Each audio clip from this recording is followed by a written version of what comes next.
A thin plume of pale smoke still rose above the battered walls of King's Landing. The night sky, once alive with the thunder of drums and the shrieks of men, now stretched silent and still. Broken bits of green wildfire still smoldered on the water, faint gleams reflecting off the black surface of the bay. Night had fled, giving way to dawn's uncertain light. But the memory of that fiery chaos lingered in the minds of every soul who had survived the Battle of the Blackwater. Mothers who clutched their children to their breasts, soldiers who could barely stand from wounds that bled through their armor, small folk who peered nervously from their doors, half terrified the next blow would come from within the city's own walls. All felt that dreadful hush that follows a calamity too large to properly name. Cersei Lannister sat upright in the small council chamber, her face pale. The black circle under her eyes stood in contrast to the fine white of her skin, and she clenched her jaw with a fury she could scarcely contain. Her hands shook, just slightly, on the arms of her chair. She could still feel the slickness of sweat and blood on her palms, even though she had scrubbed them raw after the horrors of the night. She was supposed to be victorious, she kept telling herself. Stannis had been routed. That was what her men said. The city still belonged to King Joffrey. Or so the story went, but she felt no triumph. There was a hollowness in her chest, one that made her want to scream until her voice broke. Yet here she sat, frigid and hard, because that was all she knew how to do. It was not until a shaken Lannister guard, one of the many half-wounded or wholly exhausted, brought the news that her father's column had broken through Stannis' lines on the north side of the river, that Cersei had dared to feel relief. Tywin Lannister always arrived in the nick of time, it seemed. He arrived with all the power of the West and saved them. That was how it was supposed to be. He was her father. She had grown up knowing his ferocity and the unstoppable ambition that burned behind those pale green eyes. But the news that followed stole her breath in a single cut of words. Lord Tywin had fought at the front, helmet off, sword raised, a conqueror in full view of his men. An arrow, no, perhaps a spear. The accounts were muddled, had found a gap in his armor. Lord Tywin fell, the guard had whispered, throat raw, half-stunned by the import of what he spoke. He did not rise again. The guard had said it with something like wonder, as if it were beyond imagining. Cersei remembered that moment clearly, though she had been half in a haze of exhaustion and dread, refusing to believe her ears. Hours later, she and half the court who remained loyal had been forced to accept the bitter truth. Tywin Lannister was gone, stolen away by the brutality of a single fleeting moment amid the mass confusion of battle. Victory felt like a Pyrrhic dream. They had survived Stannis, but they had lost the man who had shaped House Lannister's destiny. She saw the ripple of it in every face that filled the chamber. Doubt, fear, and a faint glimmer of something more dangerous.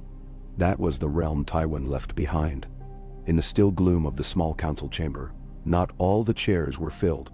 Those who yet lived had been summoned, but some had chosen to remain abed with their injuries, or simply had not stirred from their nightmares. Even Tyrion had not arrived, still said to be recovering from a near-fatal slash at the bridge of his nose. Rumors abounded that he had lost consciousness on the battlefield. Others whispered that he hovered near death, yet to open his eyes. No one had truly confirmed his condition to her, and Cersei felt a twist of mixed emotions as she thought of him. She tried to push that aside. There were more pressing matters. In the silence, Saradan Marbrand stood by the door, lips pressed thin. He was one of the few who had returned from the field to speak of the final hours. His armor was dented, and dark blood had dried on the left pauldron, but he stood proud despite the drain of battle. When he spoke, his voice was low, as if mindful that a single utterance could shake the city's fragile composure. He said that Stannis' forces were scattered, though not entirely gone.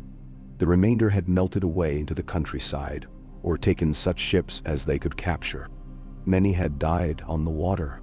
The Tyrell forces had carried out a vicious flank, sowing terror and confusion among Stannis men. Without that, King's Landing might have been lost.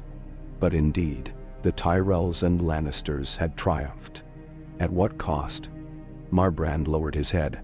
"Our lord is dead," he repeated, as if not quite believing. Cersei did not weep. She might have felt relief at being alive, a sense of savage glee at Stannis' defeat, or even fear for what came next. But she would not weep. Her father would have wanted stoicism.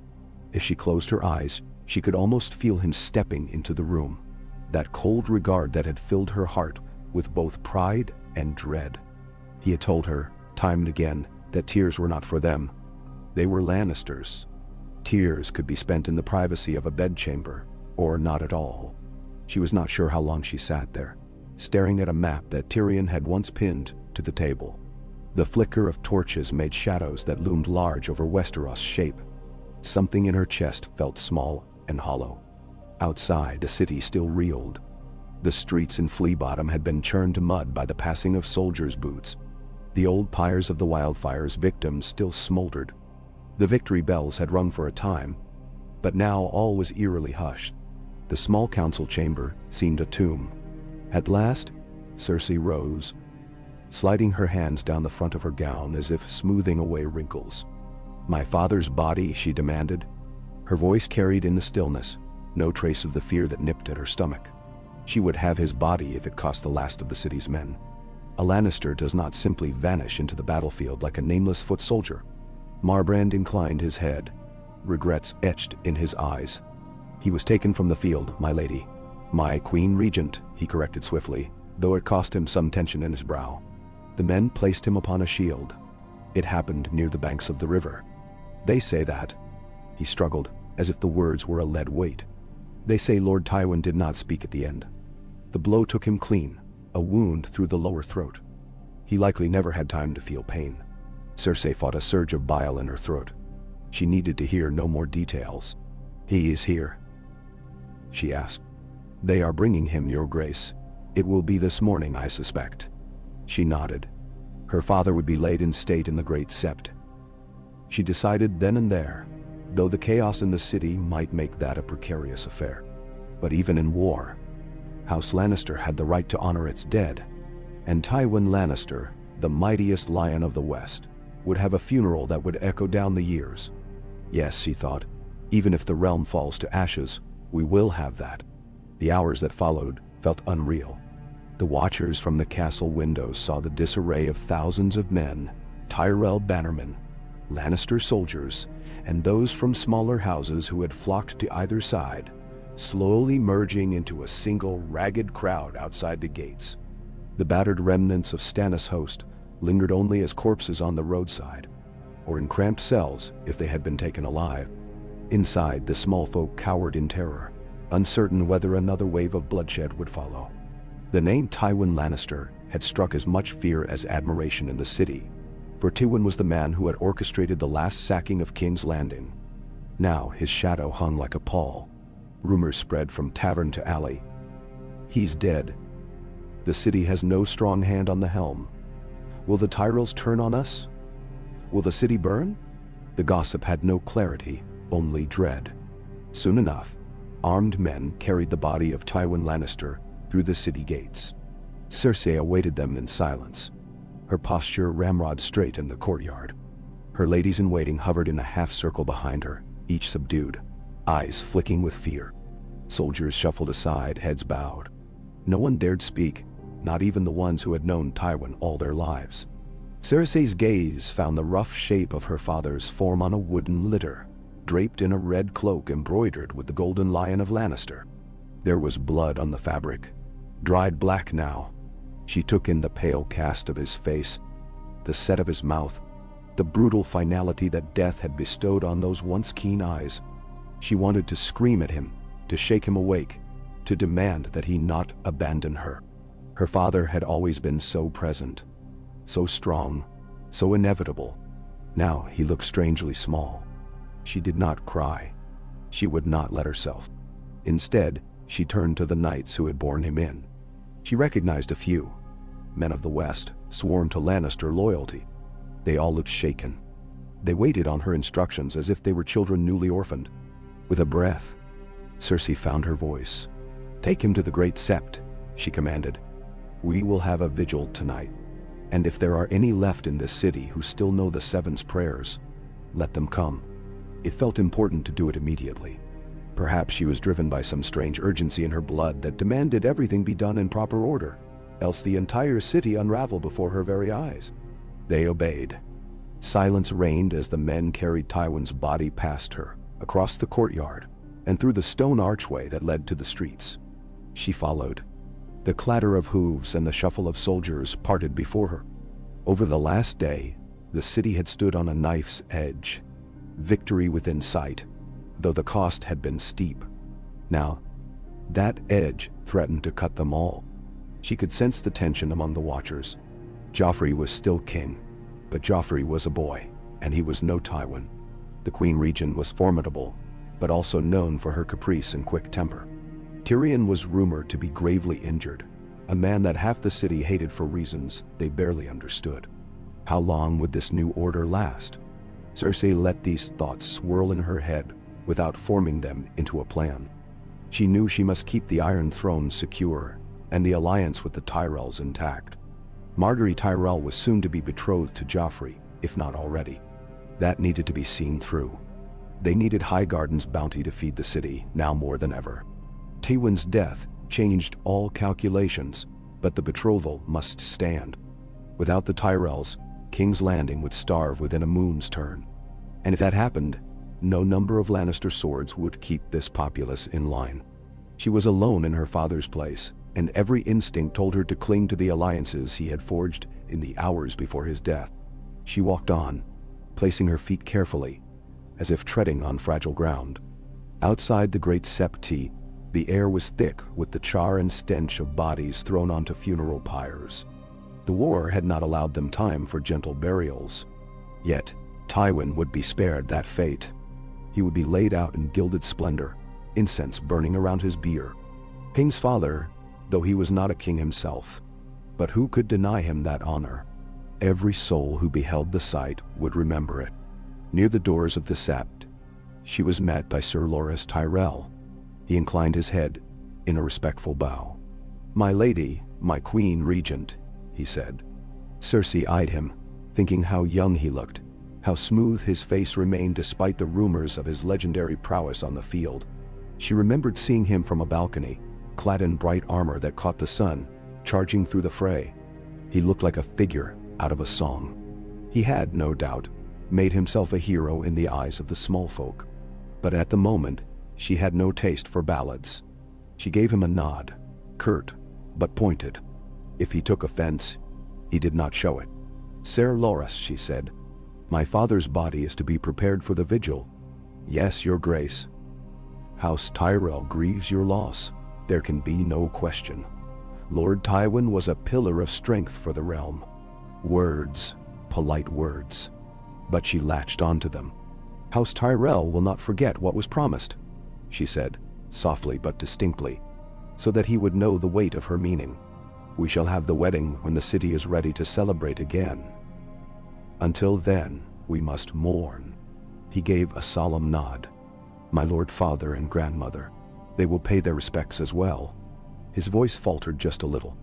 "We have cause to be thankful for Lord Tywin's final valor. Without him, the city might have fallen." She forced a small nod in return.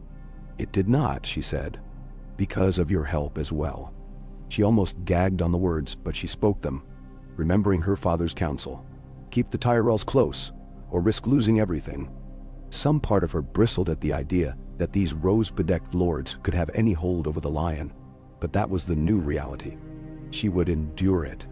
For Joffrey's sake, for the realm's sake, she told herself.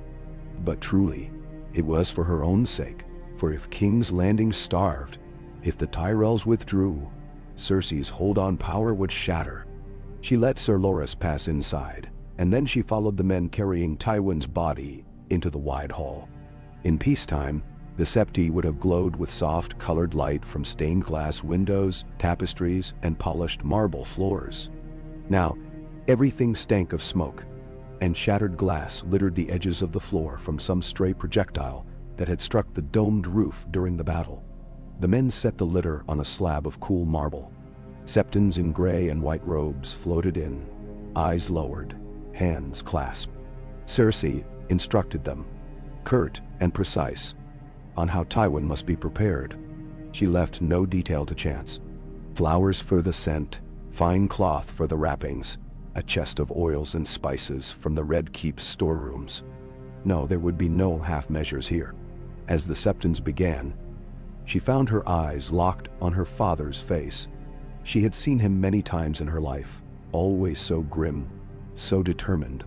If there had been a shred of love, a glimmer of paternal affection, it had always been overshadowed by the iron sense of duty that governed his every word and action. Now in death his stern features had softened, robbed of that animating fire. She wondered if he would approve of her next step. She wondered what path to tread. She felt a strange emptiness that threatened to overwhelm her. Without Tywin Lannister, she was truly on her own. A queen regent with a boy king who trusted no one, not even his mother. And the only one who might have matched Tywin's cunning, Tyrion, lay in bed, possibly dying. Her chest grew tight as she recalled Tyrion's condition.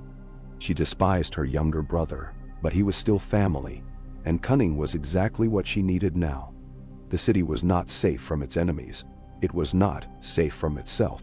Some part of her wanted to scream at Tyrion for nearly dying, for being so reckless. Instead, she only stared at her father's pale face, letting her own expression grow hard. "I will not fail," she whispered under her breath, as if to him. "I will not let House Lannister fall." Time slipped away in the great septas as the Septons worked.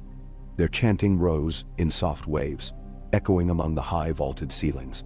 Cersei felt her limbs grow heavier with each hour, exhaustion from the sleepless night and the emotional weight pressing down on her. She saw new arrivals filtering in.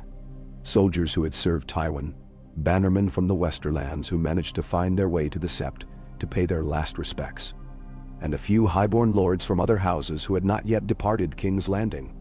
Mace Tyrell made a show of solemnity at the foot of Tywin's bier, though he looked faintly uneasy, as if conscious that the triumphant celebrations he had hoped for were overshadowed by a death that threatened the Lannister-Tyrell alliance's stability.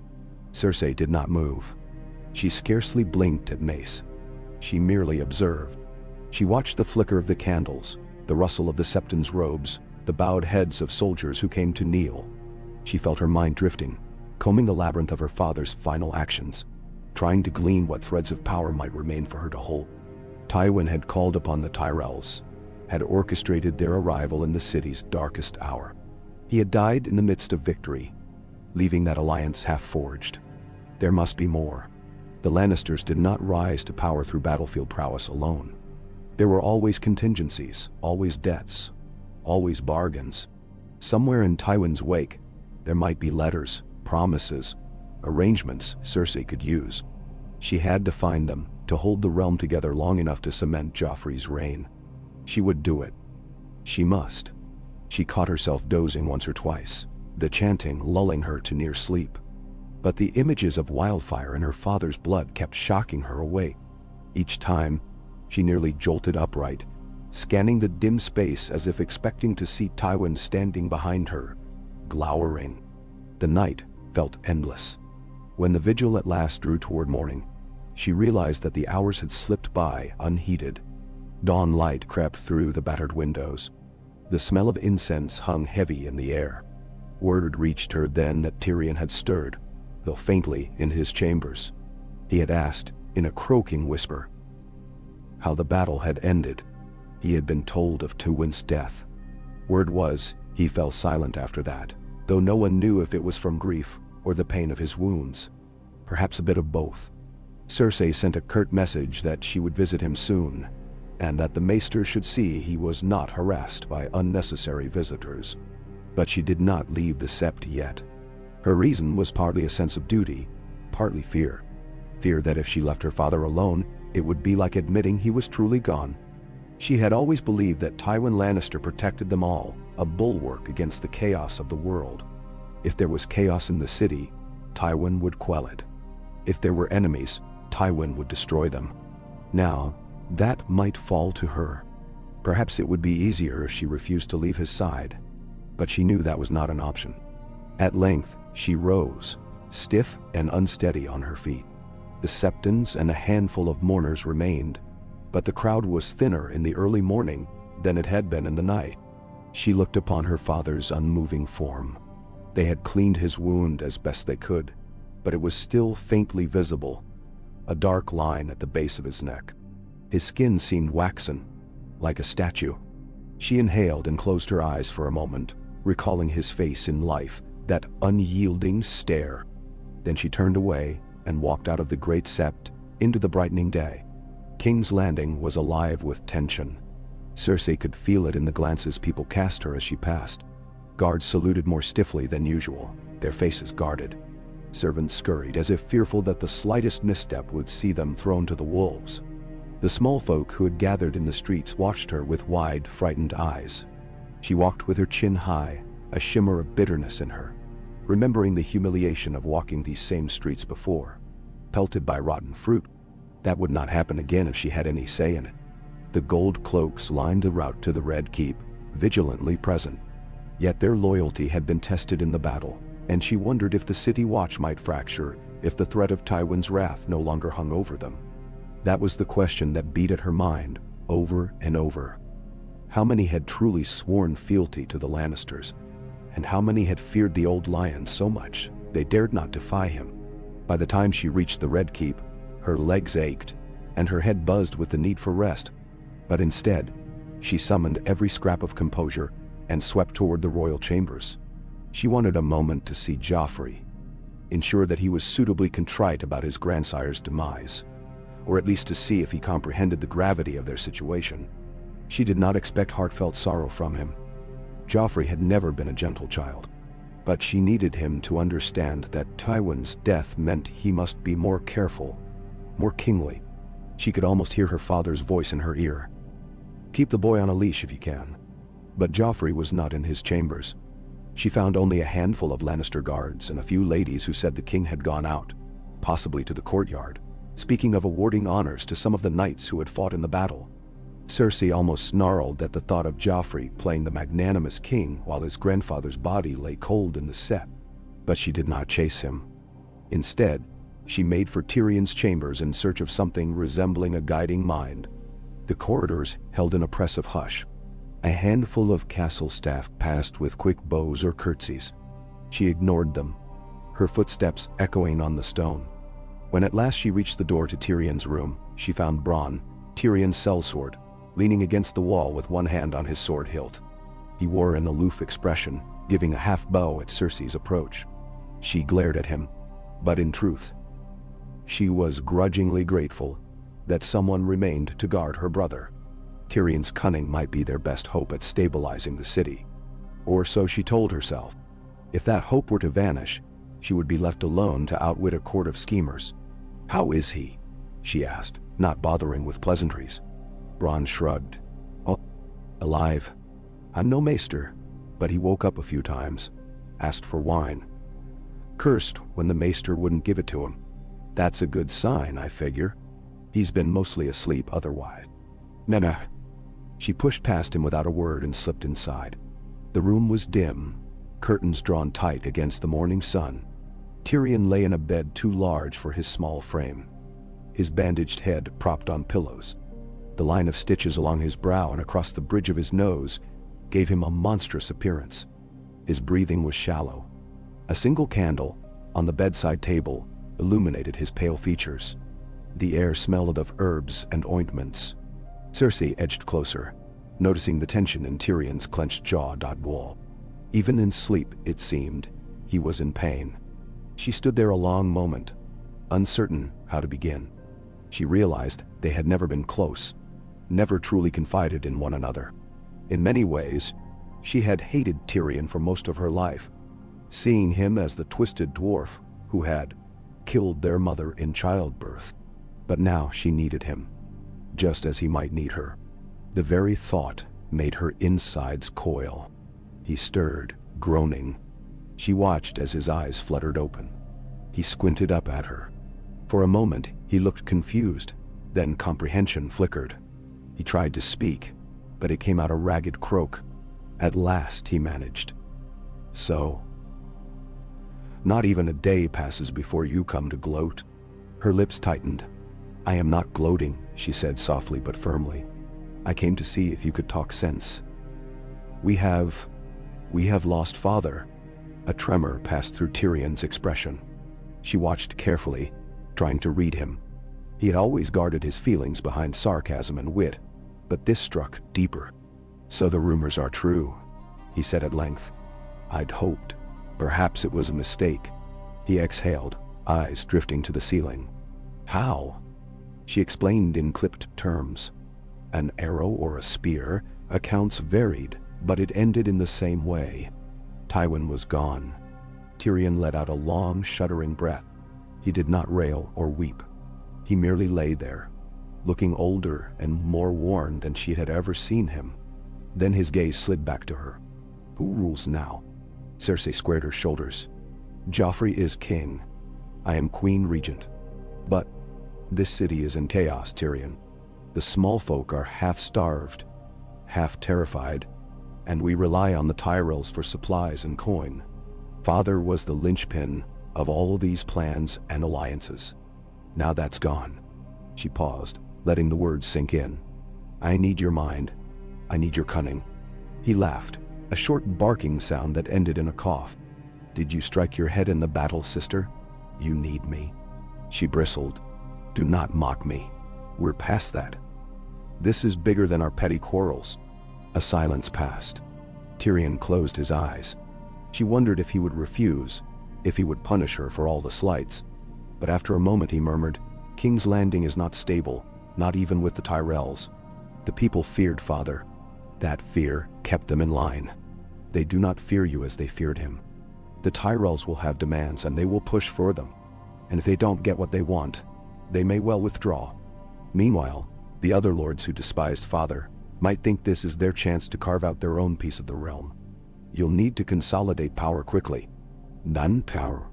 She nodded, dread churning in her stomach. "I know that much." He opened one eye, fixing her with that mismatched gaze of dark cynicism and reluctant empathy. "Then you must do what father would have done. Reward the loyal. Crush the disloyal. Keep the Tyrells close with marriage alliances. Feed the city. Show strength at every turn, and let them see no hint of weakness." "None." She breathed out. "Yes, that is how we survive. But Stannis still lives somewhere. Robb Stark still lurks in the north. Balon Greyjoy has not renounced his rebellious claims. And now, our father is not here to keep them at bay?" Tyrion gave a slight nod which made him wince with pain. He seemed about to say more, but then he closed his mouth. When he opened his eyes again, she could see a flicker of sorrow. "Let me rest a while longer, and I'll do what I can." She stood there another moment, torn between wanting to speak further and her long-ingrained mistrust of him. Finally, she said, "Very well. I will have the maesters tend you carefully, and—" She hesitated. "If you have letters, if father left any instructions to you, I need them." She hated how desperate she sounded, but she pressed on. "Anything that might help us hold on to power." A faint smirk tugged at Tyrion's lips, but there was no real joy in it. "If I find them, you'll be the first to know," he said. "Now let me sleep, sister." With that, Cersei turned and left. Her nerves hummed with the import of what was to come. One day had not yet fully passed since Tywin's death, but the city already felt changed, trembling at the edge of another crisis. The triumphant mood that should have followed Stannis' defeat was nowhere in evidence. Instead, fear and uncertainty ruled, and somewhere, hidden among the Red Keep's many locked compartments and dusty ledgers, lay the threads of Tywin's power. She would find them, she promised herself. She would not let House Lannister slip into ruin no matter the cost. That morning, she had a brief meal brought to her in the Queen's Solar, though she barely touched it. She summoned what lords and knights she could trust to gather in the small council chamber.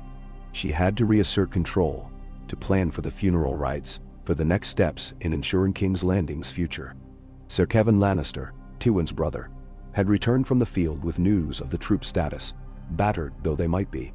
Mace Tyrell would be invited, along with Olenna Tyrell if she chose to attend.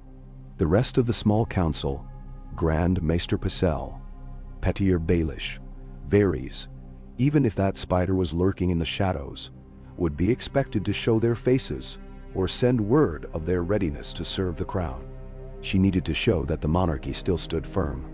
She could feel the eyes of the castle staff trailing her every movement, the rumor mill churning at a frantic pace. Tywin Lannister is dead, they murmured to one another. The Queen Regent is alone. Will the boy king hold the throne? Or will blood flow again before the sun sets? The fear was palpable. Cersei took in a steadying breath. She had to be the lioness now, the mistress of her own fate. She could not falter.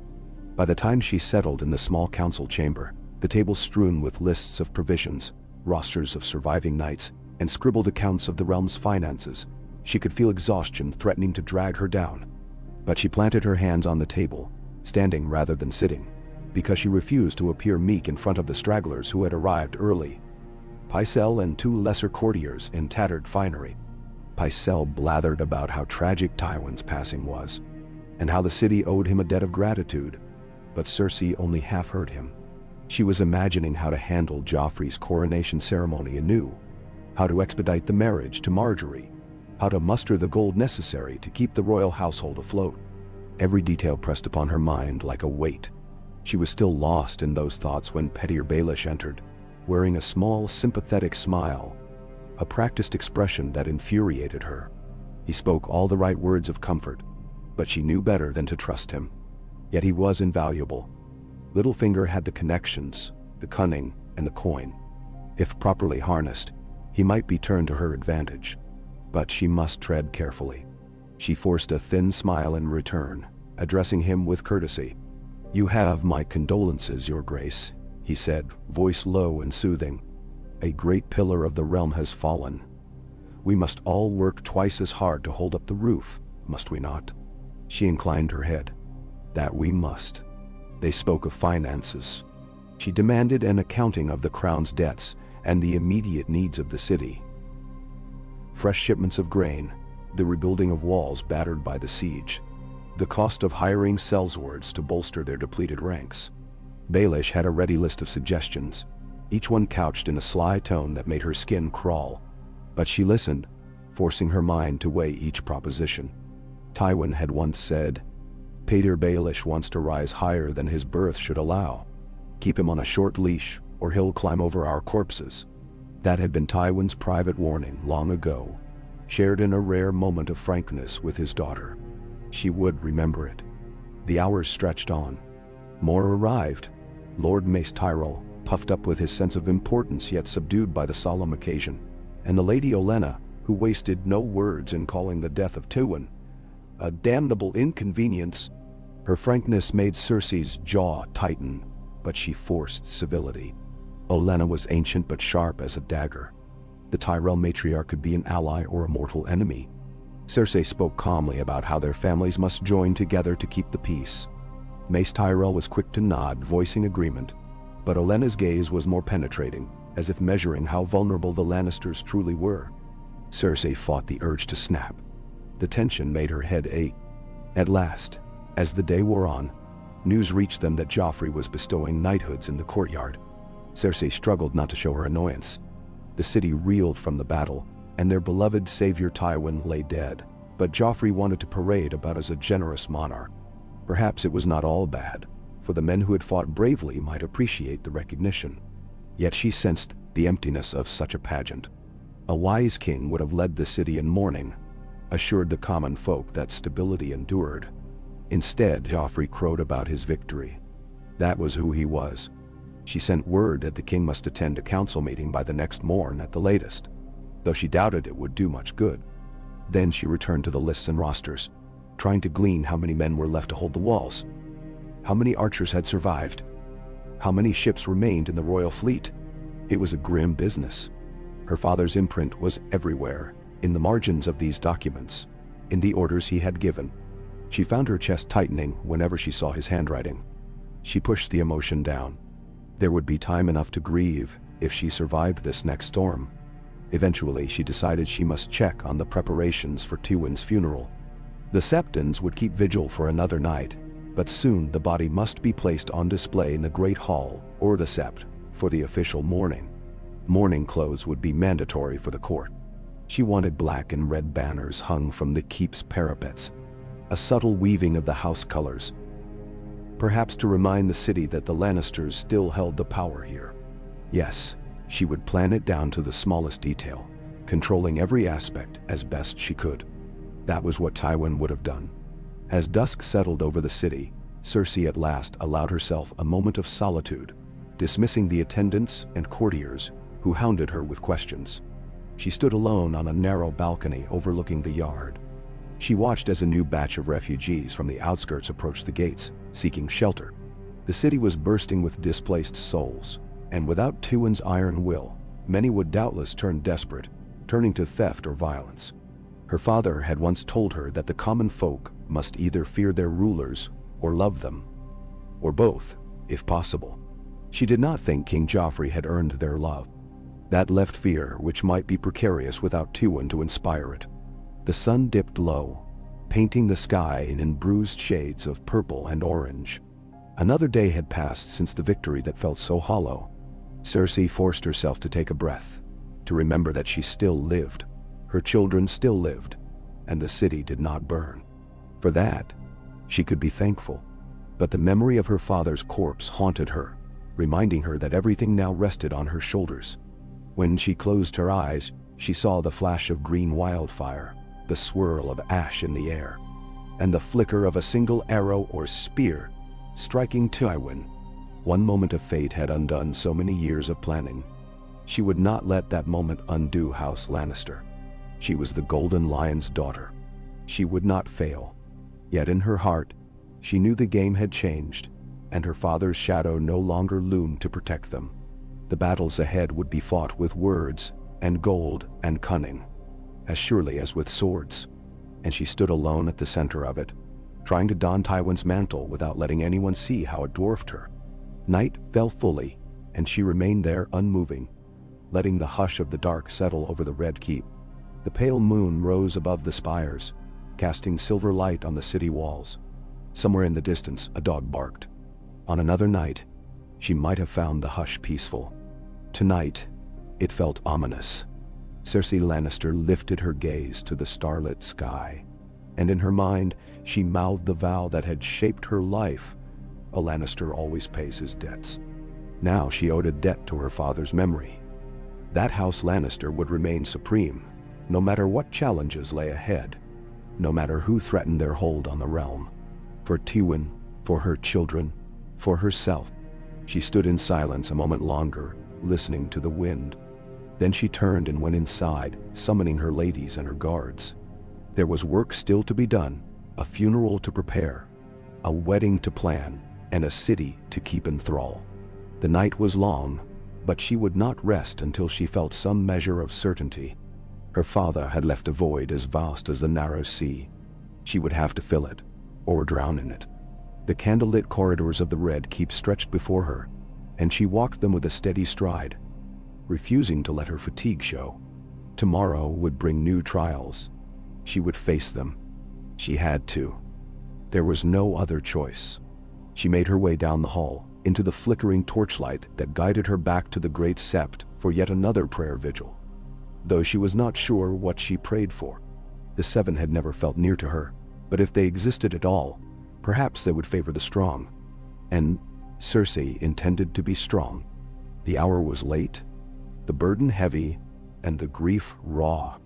Yet she would walk forward. In the hush of the Sept, she once again took her place near Tywin's bier, a silent sentinel, determined that even in death, the lion who had roared so loudly in life would not be diminished. If she had to roar in his stead, she would. Let the realm take note. House Lannister had lost its lord, but it had not lost its teeth. Night wore on, and she stood there, unmoving, listening to her own heartbeat echo in her ears, each throb underscoring the truth. Tywin Lannister was gone, and the future lay in her hands. She would not fail him. She could not.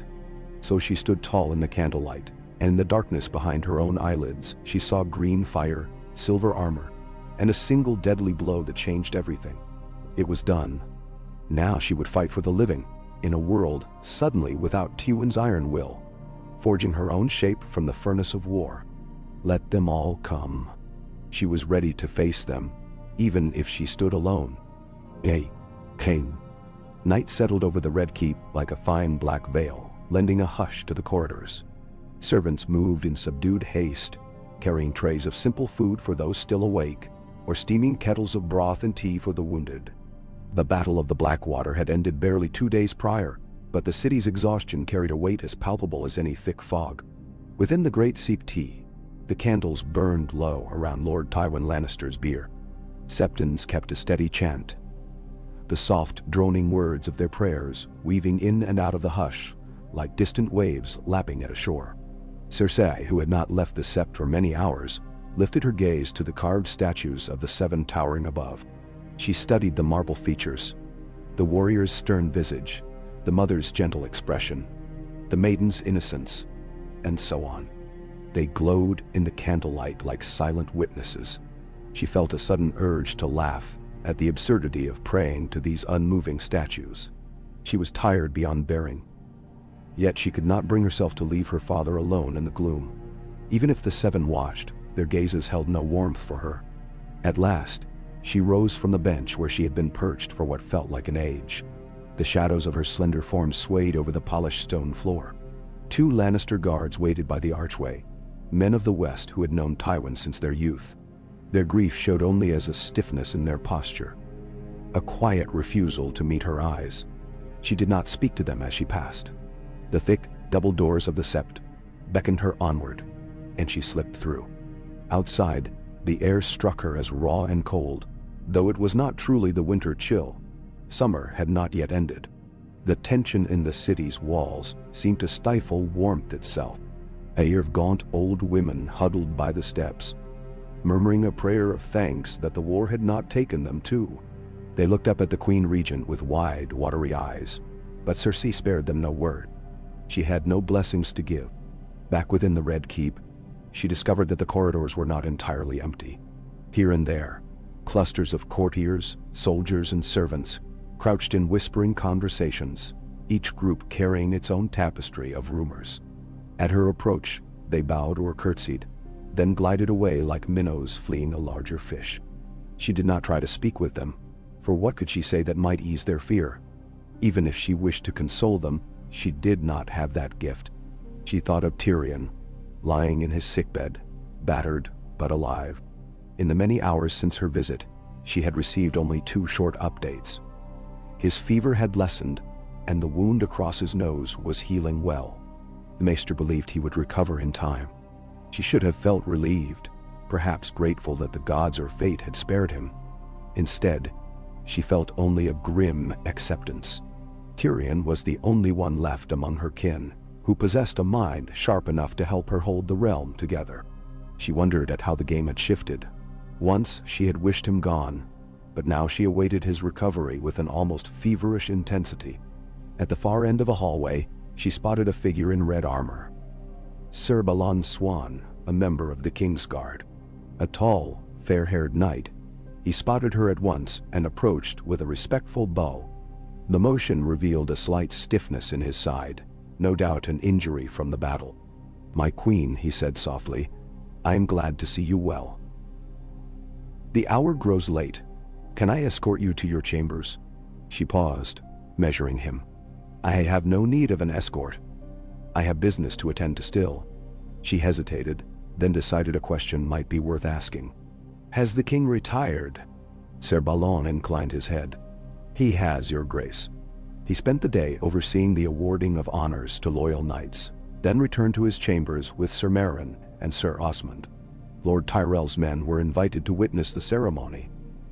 Something crossed his face, perhaps distaste at the memory of Joffrey's self-satisfied displays. "I do not believe he will stir again before morning." Cersei gave a curt nod, dismissing him with a gesture. "Very well. See that he is guarded well, Sir Balon. These are uncertain times." He bowed again and withdrew, leaving her alone in the shadowed hallway. She cast a glance out a narrow window, glimpsing the black sky and the glimmer of a half-moon high above. Tomorrow, she reminded herself, the small council would convene in the morning to discuss measures for feeding the city and dealing with the displaced. She needed her wits about her, yet her limbs felt heavier than lead. She pushed on, eventually reaching her own chambers. A pair of gold cloaks stood watch outside. They opened the door for her, and she slipped inside. A single candle flickered on a table by the hearth, giving the room a warm glow that belied the tension etched into every corner of her mind. The bed stood unmade, and she realized with a twinge of irony that she had not properly lain in it for more than a moment since the siege began. Her maid Sinel stood in a corner as if uncertain whether to remain or go. The girl looked up timidly. "Shall I prepare a bath, Your Grace?" Cersei exhaled. "Yes." "A hot one." Sinel hurried to obey, summoning another servant to help haul in buckets of heated water from the kitchens. While they prepared it, Cersei walked to the table and poured herself a cup of wine from a flagon that had been left there. She sipped, feeling the liquid burn down her throat, a meager comfort in the face of her weariness. When the tub was ready, she let the maid unfasten the back of her gown and help her slip out of her clothing. The water enveloped her in a rush of warmth that made her eyes close for an instant. Bruises and minor cuts from the chaos of the siege stung as they touched the steaming water. She sank deeper, letting her hair float around her shoulders. The flicker of a candlelight rippled on the surface, an ever-shifting mosaic of gold. She remembered another time, years past, when she had taken a bath in the Lannister manse. Tywin had been in high spirits after concluding a beneficial marriage pact between one of his bannermen and a wealthy minor house.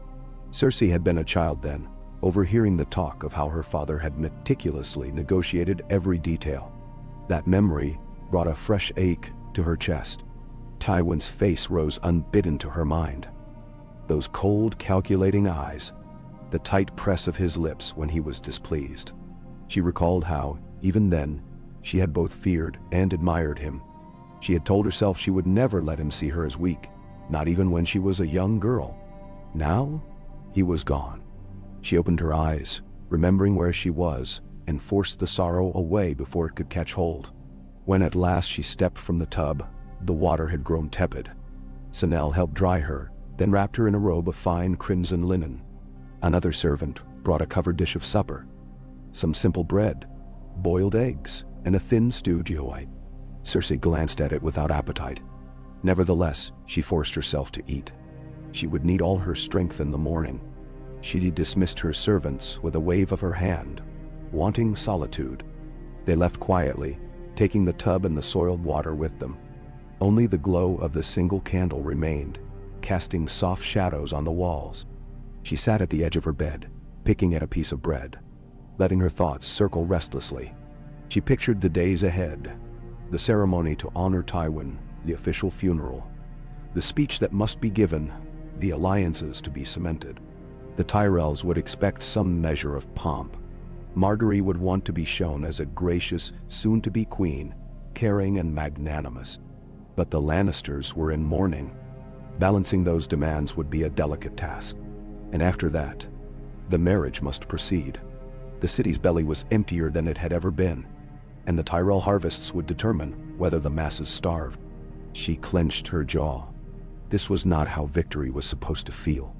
She remembered briefly the day her father marched triumphantly into the throne room after the sack of King's Landing, years and years ago, presenting the corpses of the royal children as a gift to Robert Baratheon.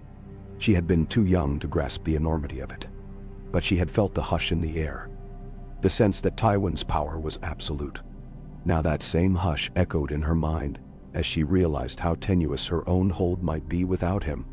A rap at the door startled her. She rose at once, crossing the room. When she opened it, a young squire stood there, breathless and pale. "Your Grace," he gasped, dipping into a bow. "Lord Baelish begs a moment of your time. He says it is urgent." She studied the boy's face, then gave a curt nod. "Very well." She drew her robe closer around her, mindful of propriety. "Show him to the drawing room. I'll be there shortly." The squire darted off, and Cersei let the door close, irritation pricking her. Could not Baelish wait until morning? Still, if he insisted it was urgent, perhaps news had arrived. News about Stannis, or about the movements of Robb Stark, or some fresh crisis in the city. There were so many crises to choose from. She dressed quickly in a lighter gown, a deep red, tying it at her waist. She ran a comb through her still damp hair, deciding not to appear sloppy in front of him. Even small details had power. When she entered the drawing room, Petyr Baelish stood by a table, idly turning a gold cup in his hands. He wore a tidy doublet of subtle gray, embroidered with the mockingbird's sigil on the collar. At her arrival, he inclined his head in that mocking half-bow of his. The dim candlelight danced on his sly features. "Your Grace," he said with soft courtesy, "I trust I'm not disturbing your rest." Her mouth tightened. "I was about to rest, yes. Make your words quick." "None." He set the gold cup down. "I apologize for the lateness of the hour, but certain matters cannot wait. My little birds bring word that envoys from Riverrun and from the Vale are en route to King's Landing, no doubt spurred by the rumors of Lord Tywin's demise. One would assume they wish to test the waters and see if the crown is stable." She crossed her arms, feigning calm. "Why should that concern me? Let them come. I will handle them." Baelish tilted his head, eyes flickering with what might have been amusement. "Oh, I have no doubt you can handle them. But their arrival underscores that your father's death has emboldened certain factions. I suspect the Vale's lords, once so timid, see an opportunity. The Tullys, well, if Riverrun stands, they might push for new terms. Even if Hoster Tully is dead, his heirs must be stirring. And I imagine the Blackfish roams free. Cersei gave a small shrug. "Then we will greet them with courtesy. If they bring threats, we will show them sharp steel. I fail to see the crisis." Baelish let out a breath that might have been a quiet laugh. "A direct approach, as ever. But with your father gone, you must be aware that your enemies have grown bolder, more certain they might outmaneuver the crown in negotiations. Perhaps we could work together to remind them that King's Landing is not without teeth." She eyed him, recalling Tywin's warning. "And what exactly would you want in return for such cooperation?" He spread his hands in a gesture of mild innocence. "Only the continued favor of the crown, naturally. The restoration of Harrenhal in name at least, and the assurance that I have the Queen Regent's trust if new financial or diplomatic tasks arise." "Diwane." Cersei's jaw set. "Harrenhal is a ruin. A cursed ruin. You had it in name before, but no one has the men or resources to truly hold it." Baelish shrugged with a faint smile. "A worthless title, some might say. But then, I've always had a fondness for worthless titles. In any case, I come bearing more than demands. I have word that might be of service.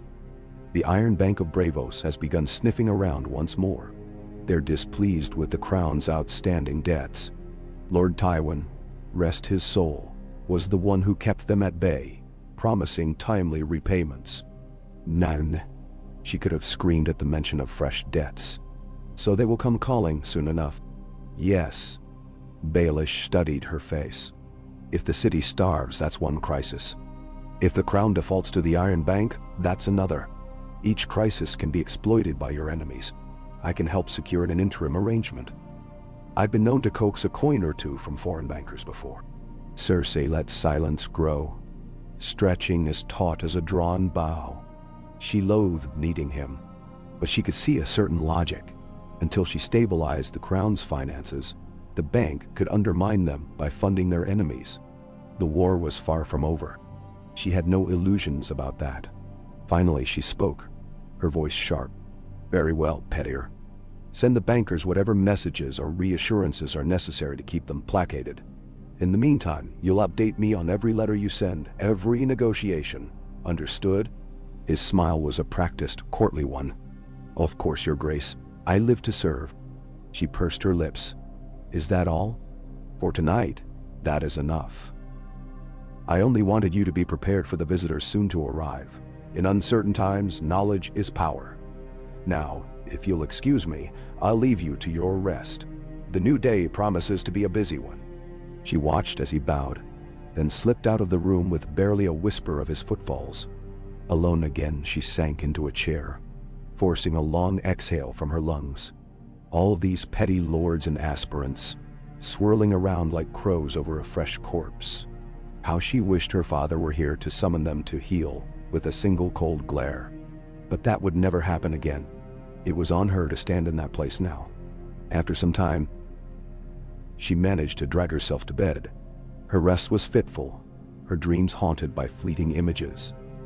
Tywin's body laid out in the sept, Joffrey crowing on the Iron Throne, Tyrion's scarred face leaning close to whisper warnings, and the crackle of green wildfire. She woke once with a start, heart pounding in the darkness. Only the faint glow of moonlight in the chamber anchored her to reality. It took many long moments for her breath to steady. Finally, she burrowed her head against the pillow and willed herself back into a restless sleep. When dawn broke, thin and pale, she rose and dressed. Her ladies brushed her hair and draped her in black silk, pinned with a single gold lion at her shoulder. Morning attire, though she had insisted on a cut that exuded authority rather than frailty. Her father might have scorned her for such vanity, but she understood how appearances could shape a moment. The Queen Regent could not appear meek or overshadowed, not now. She departed at once for the small council chamber. Its corridors were busy despite the early hour. Men-at-arms hurrying with reports, minor lords petitioning for audience, scribes carrying scrolls. Rumor had already spread of the imminent arrival of envoys from the Vale and River Run, and the keep buzzed like a disturbed wasp's nest. The gold cloaks parted to let her pass. She felt their eyes on her back, felt the collective hush that accompanied her, but she kept her head high, steps sure. In the council chamber, Grand Maester Pycelle was already present, fiddling with a pile of parchments.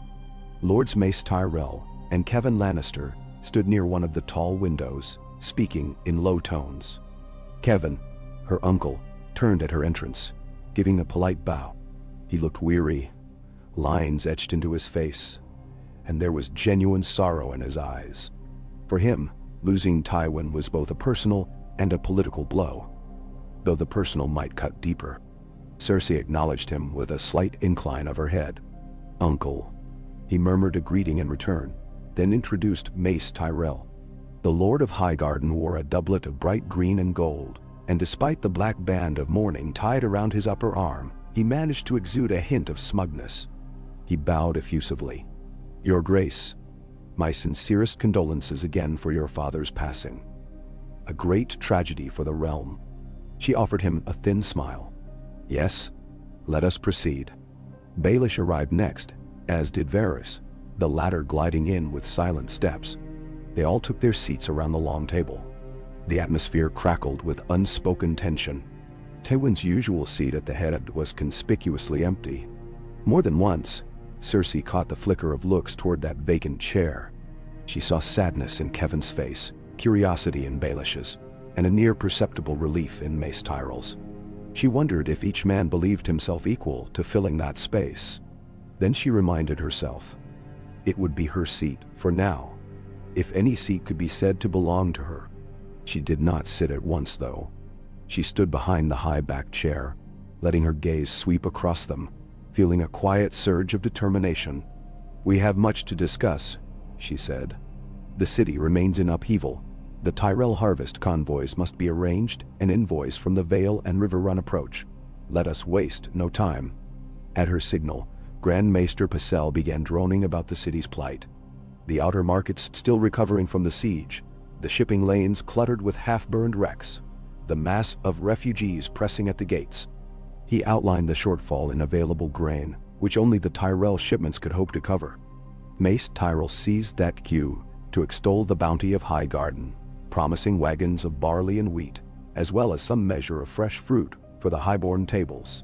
His tone grew cloying, as though awaiting lavish gratitude. Cersei offered a measured nod. "We are grateful for Highgarden's generosity. I trust those wagons will arrive in a timely manner. The people cannot endure further hunger." Mace Tyrell puffed out his chest. "Of course, Your Grace. A Tyrell does not break his word, nor does he neglect an alliance so newly forged." "Nandignaran."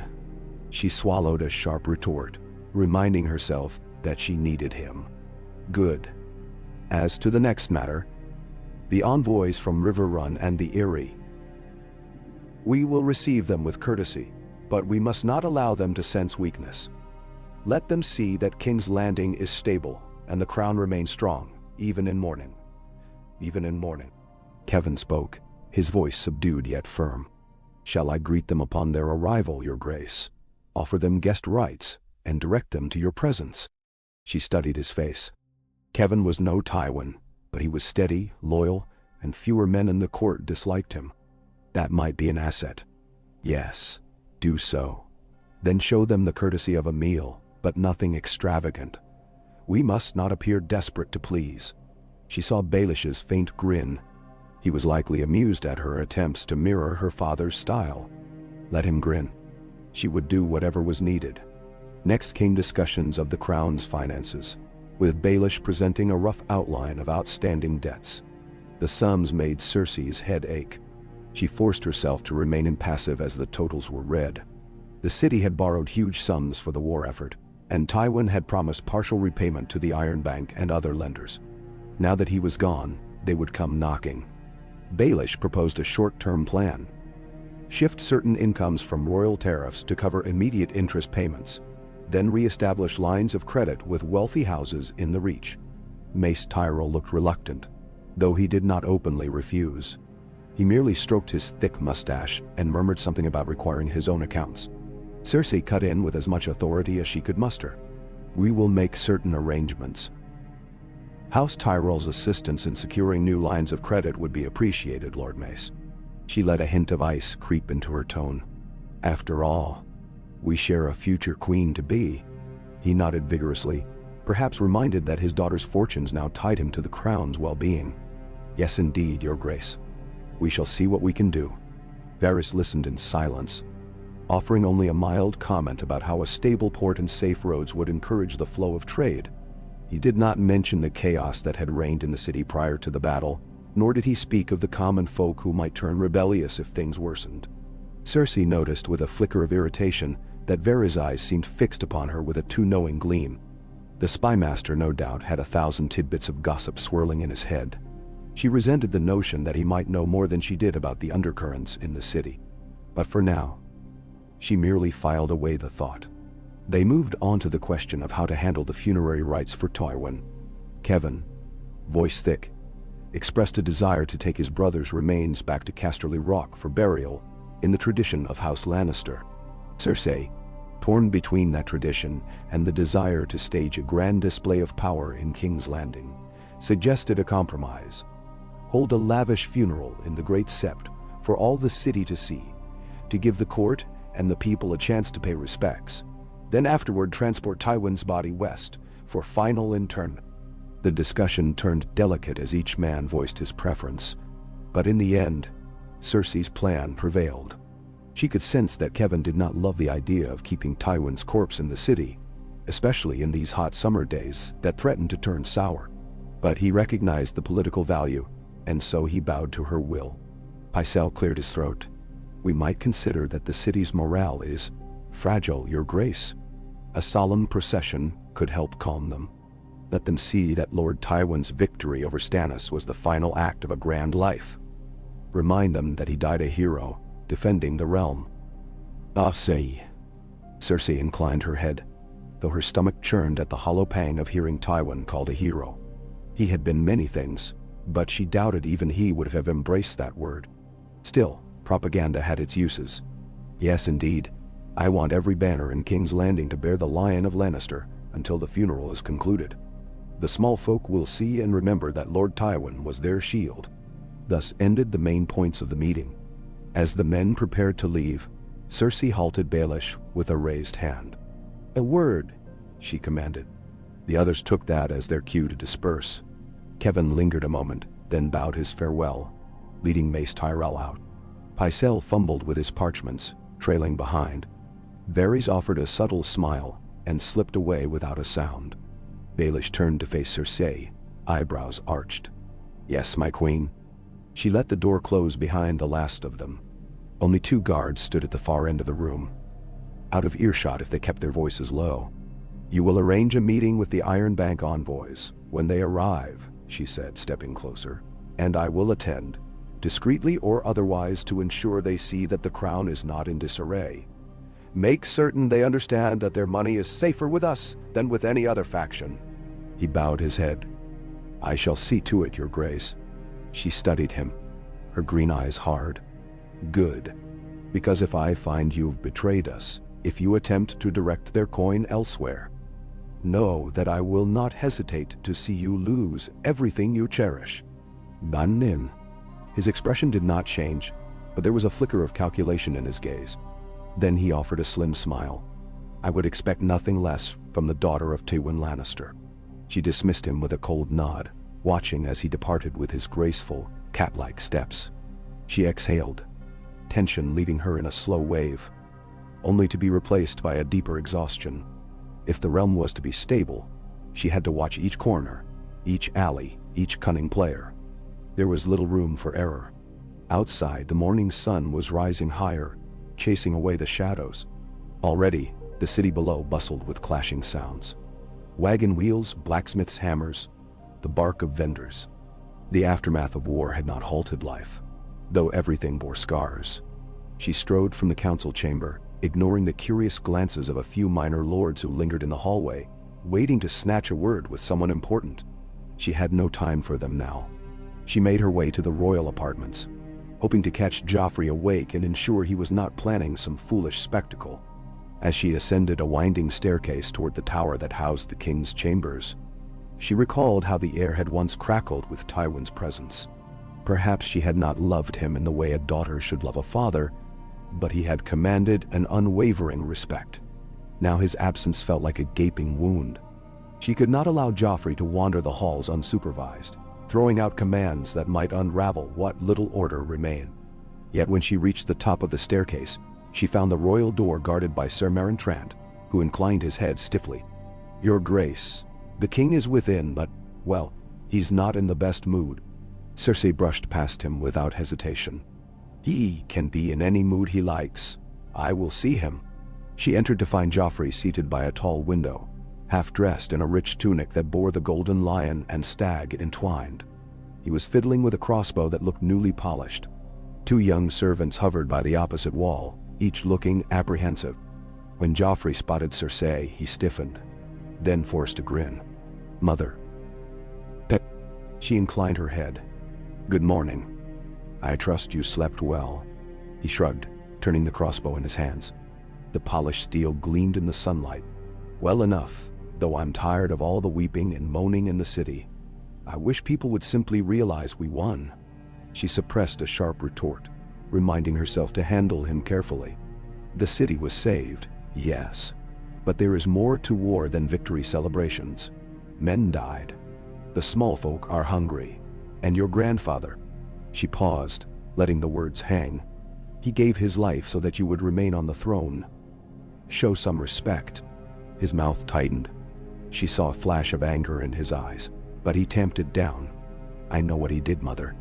Everyone keeps telling me how I owe him a great debt. But he's gone now. We're not, so we should look to our future. Her nails bit into her palms. The future includes a grand funeral to honor him, which will also serve to reassure our subjects that House Lannister remains strong. He sniffed, resting the crossbow on his knee. If it must be done, it must be done. But after that I want to hold tourneys and feasts. Stannis is gone. The city wants something to celebrate, don't they? She resisted the urge to remind him that Stannis was not truly gone, merely in hiding or regrouping. That was a conversation for another time. This is not the moment for feasts. Not yet. He made a face, then abruptly gestured to one of the servants. You, bring more lemons for my tea. The servant scurried away in relief to have some errand that would take him out of the room. The other boy stood, eyes downcast, trembling slightly. Joffrey glanced at him as if bored. Then he turned back to his mother. Fine, no feasts yet, but soon. And I want to show Margaery that I can be a good husband. She'll want pageantry, won't she? Cersei pressed her lips together. Margaery is a Tyrell, and they do have a fondness for splendor. But we will pace ourselves. First the funeral, then the wedding. Joffrey looked away. Funerals, weddings. As long as I get to set the terms. I am the king. She inclined her head slightly in acknowledgement, though in her heart, she knew that real power was more complex. Once she believed she could control him easily. Now she understood that was a far more delicate business. "Yes, you are the king," she replied carefully. "Which is why you must appear steadfast and strong during the ceremonies. No outbursts." He bristled. "I know how to behave, mother." There was no use pressing him further. She changed the subject to the matter of awarding certain knights new honors, ensuring that Joffrey would choose men who had genuinely fought bravely, rather than his usual favorites. She tried to guide him with subtle suggestions, names gleaned from Sir Balan Swan and Sir Adam Marbrand, men who had risked their lives in the thick of the battle. Joffrey rolled his eyes at some of them, but after a moment of sulking, he conceded that one or two might be worthy. Finally, seeing him grow bored, Cersei offered a respectful bow. "Very well. I will leave you to prepare for the day, my son. Remember, the realm is watching." He frowned at her formality but said nothing, merely lifted the crossbow again and began examining the mechanism. She took that as her dismissal and left, lips pressed in a thin line. The moment she crossed the threshold, she let out a breath. Sir Meryn glanced her way, but she did not speak to him. She made her way back down the stairs, where she found a swirl of new activity. Lords and ladies who had come to petition for audience, staff carrying notes with the latest tallies of the wounded, the hungry, the lost. It seemed endless, an unrelenting tide of demands that would break upon the crown. She told herself she was ready for it. She had to be. Not long after, she was summoned to Tyrion's chamber. The news had come that he was awake and more alert than he had been, and though she did not relish the encounter, she set aside her other tasks to see him. The gold cloaks outside his door admitted her with solemn bows. Inside, she found him sitting up in bed, fresh bandages on his stitched face. A tray of half-eaten porridge rested nearby. Tyrion looked gaunt, the shadows under his eyes deep, but a spark of life glimmered in his gaze. He gave her a wan smile. "Sister, come to check if I'm dead yet." She arched an eyebrow. "If I wanted you dead, I'd not have allowed the maester to do his work." He chuckled, a dry sound. "Fair enough." He shifted, wincing at the pull of his stitches. "I gather from the chatter that father was brought to the septi. His vigil continues?" She nodded, a faint tightness in her throat. "We will hold a grand funeral soon. Then take him west eventually. The city requires a display of stability. A sign we still stand strong." He studied her with that too keen gaze. "And do we?" She inhaled. "We must." He considered that. Outside, she could hear the distant clang of steel and voices echoing in a courtyard. Tyrion tapped the mattress absently. "Once I'm well enough, I'll rejoin the small council. I trust there is plenty of chaos to keep me busy." She wanted to lash out at him, to say that it was his meddling or some twist of fate that had contributed to the madness. But she swallowed that bitterness. Yes, the city starves without the Tyrell harvests. Our debts mount. D. Envoys from the Vale and River Run come, no doubt to sniff out advantage. We must not appear fractured. I will need your cunning. None on the... He sighed softly, closing his eyes for a moment. "Then cunning you shall have if I can muster it. You know, I never wanted father dead. He was terrifying, yes, but..." He let the sentence dangle, as though uncertain how to finish. Cersei did not reply, for some part of her echoed that same unfinished thought. With Tywin gone, they were all floundering in a dark sea. She stared at her brother's bandaged face, recalling their shared history of resentment. It felt strange to stand side by side, metaphorically at least, in the face of a crisis. Perhaps necessity made for unlikely allies. She turned to leave, pausing at the door. "Rest, Tyrion. The city will not find peace anytime soon, and I'll need you able to stand." He managed a weak smirk. "I've never been good at standing, dear sister, but I'll manage to sit and scheme if that'll help." Without another word, she slipped out, letting the door close behind her. The corridor seemed cooler, less suffocating than the tension in that chamber. She took a moment to steady herself. Then she continued on her way, step by step, through the winding halls of the Red Keep. She found that each corridor held fresh demands, a knight needing orders, a steward awaiting instructions on the distribution of meager rations, a nervous petty lord hoping to glean a scrap of the crown's favor. She dealt with them all, at times with a regal nod, at times with a glare that sent them scuttling away. The weight of Tywin's absence pressed upon her. Once, these supplicants might have marched directly to him. Now they looked to her. By midday, the sound of distant horns announced visitors at the gates. Word reached her that an advance party of the Ares envoys had arrived, bearing the sigil of House Royce. Cersei strode to the courtyard with Kevin and a handful of guards to oversee their entry. The visitors were a small retinue, led by a tall knight in plate, burnished with bronze runes.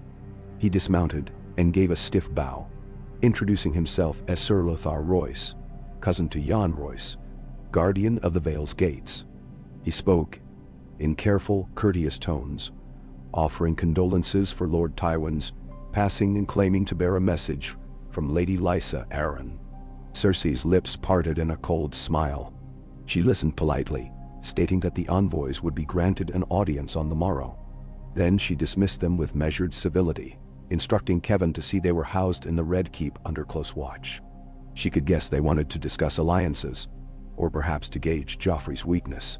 The Vale might see the chaos as an opportunity, but if they thought to pressure the throne, they would find the lion's claws still sharp.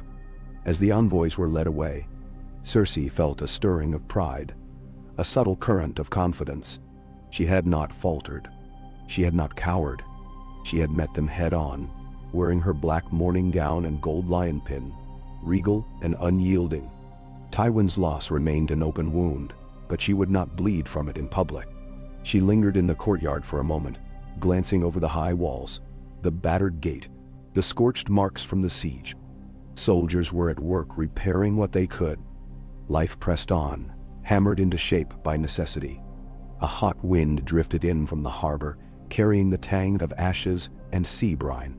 She let it wash over her face. Cersei Lannister realized, with a sudden clarity, that her life had changed irrevocably, that in many ways she was alone at the helm. But she would not be cowed. She thought of Joffrey, Tyrion, the Tyrells, the Iron Bank, the Vale, the North. So many pieces on a board that Tywin had once controlled with ease. Now it fell to her. If she failed, House Lannister would crumble. If she succeeded, they might yet emerge stronger, forging a new legend for the line of the Golden Lion. She turned toward Kevin, who hovered near her, eyes brimming with quiet grief. He had lost a brother, and in many ways a father figure. She felt a pang of sympathy for him, but she kept her own face stern. "Uncle," she said, "let us ready ourselves to receive the Vale's full party, and send a message to Lord Mace Tyrell that I would speak with him this evening to confirm the next shipment of food. We cannot afford delay." Kevin nodded, his sorrow overshadowed by loyalty. "At once, Your Grace." She inclined her head and took a final breath of the courtyard air. Then she turned, stepping through the Red Keep's towering doors, the wide corridors beckoning her back into the labyrinth of power. Servants bowed, guards snapped to attention. Everywhere she looked, she saw a flicker of uncertainty in each face. It was up to her to ensure that uncertainty did not become revolt or despair. Her footsteps echoed on the stone floor, firm and precise. She would not falter. She was Cersei Lannister, daughter of Tywin, Queen Regent of the Seven Kingdoms. The day pressed on, and she strode forward to meet it, unwavering in the knowledge that if she did not hold fast, the ground beneath them all would surely crumble into ruin. Cersei returned to her chambers to gather her composure, but the constant hum of the Red Keep offered little rest. Outside, the corridors thronged with the usual flow of courtiers and guards, yet something in their expressions had changed. They looked upon her with fresh wariness, as if they sensed that the familiar shape of power had shifted.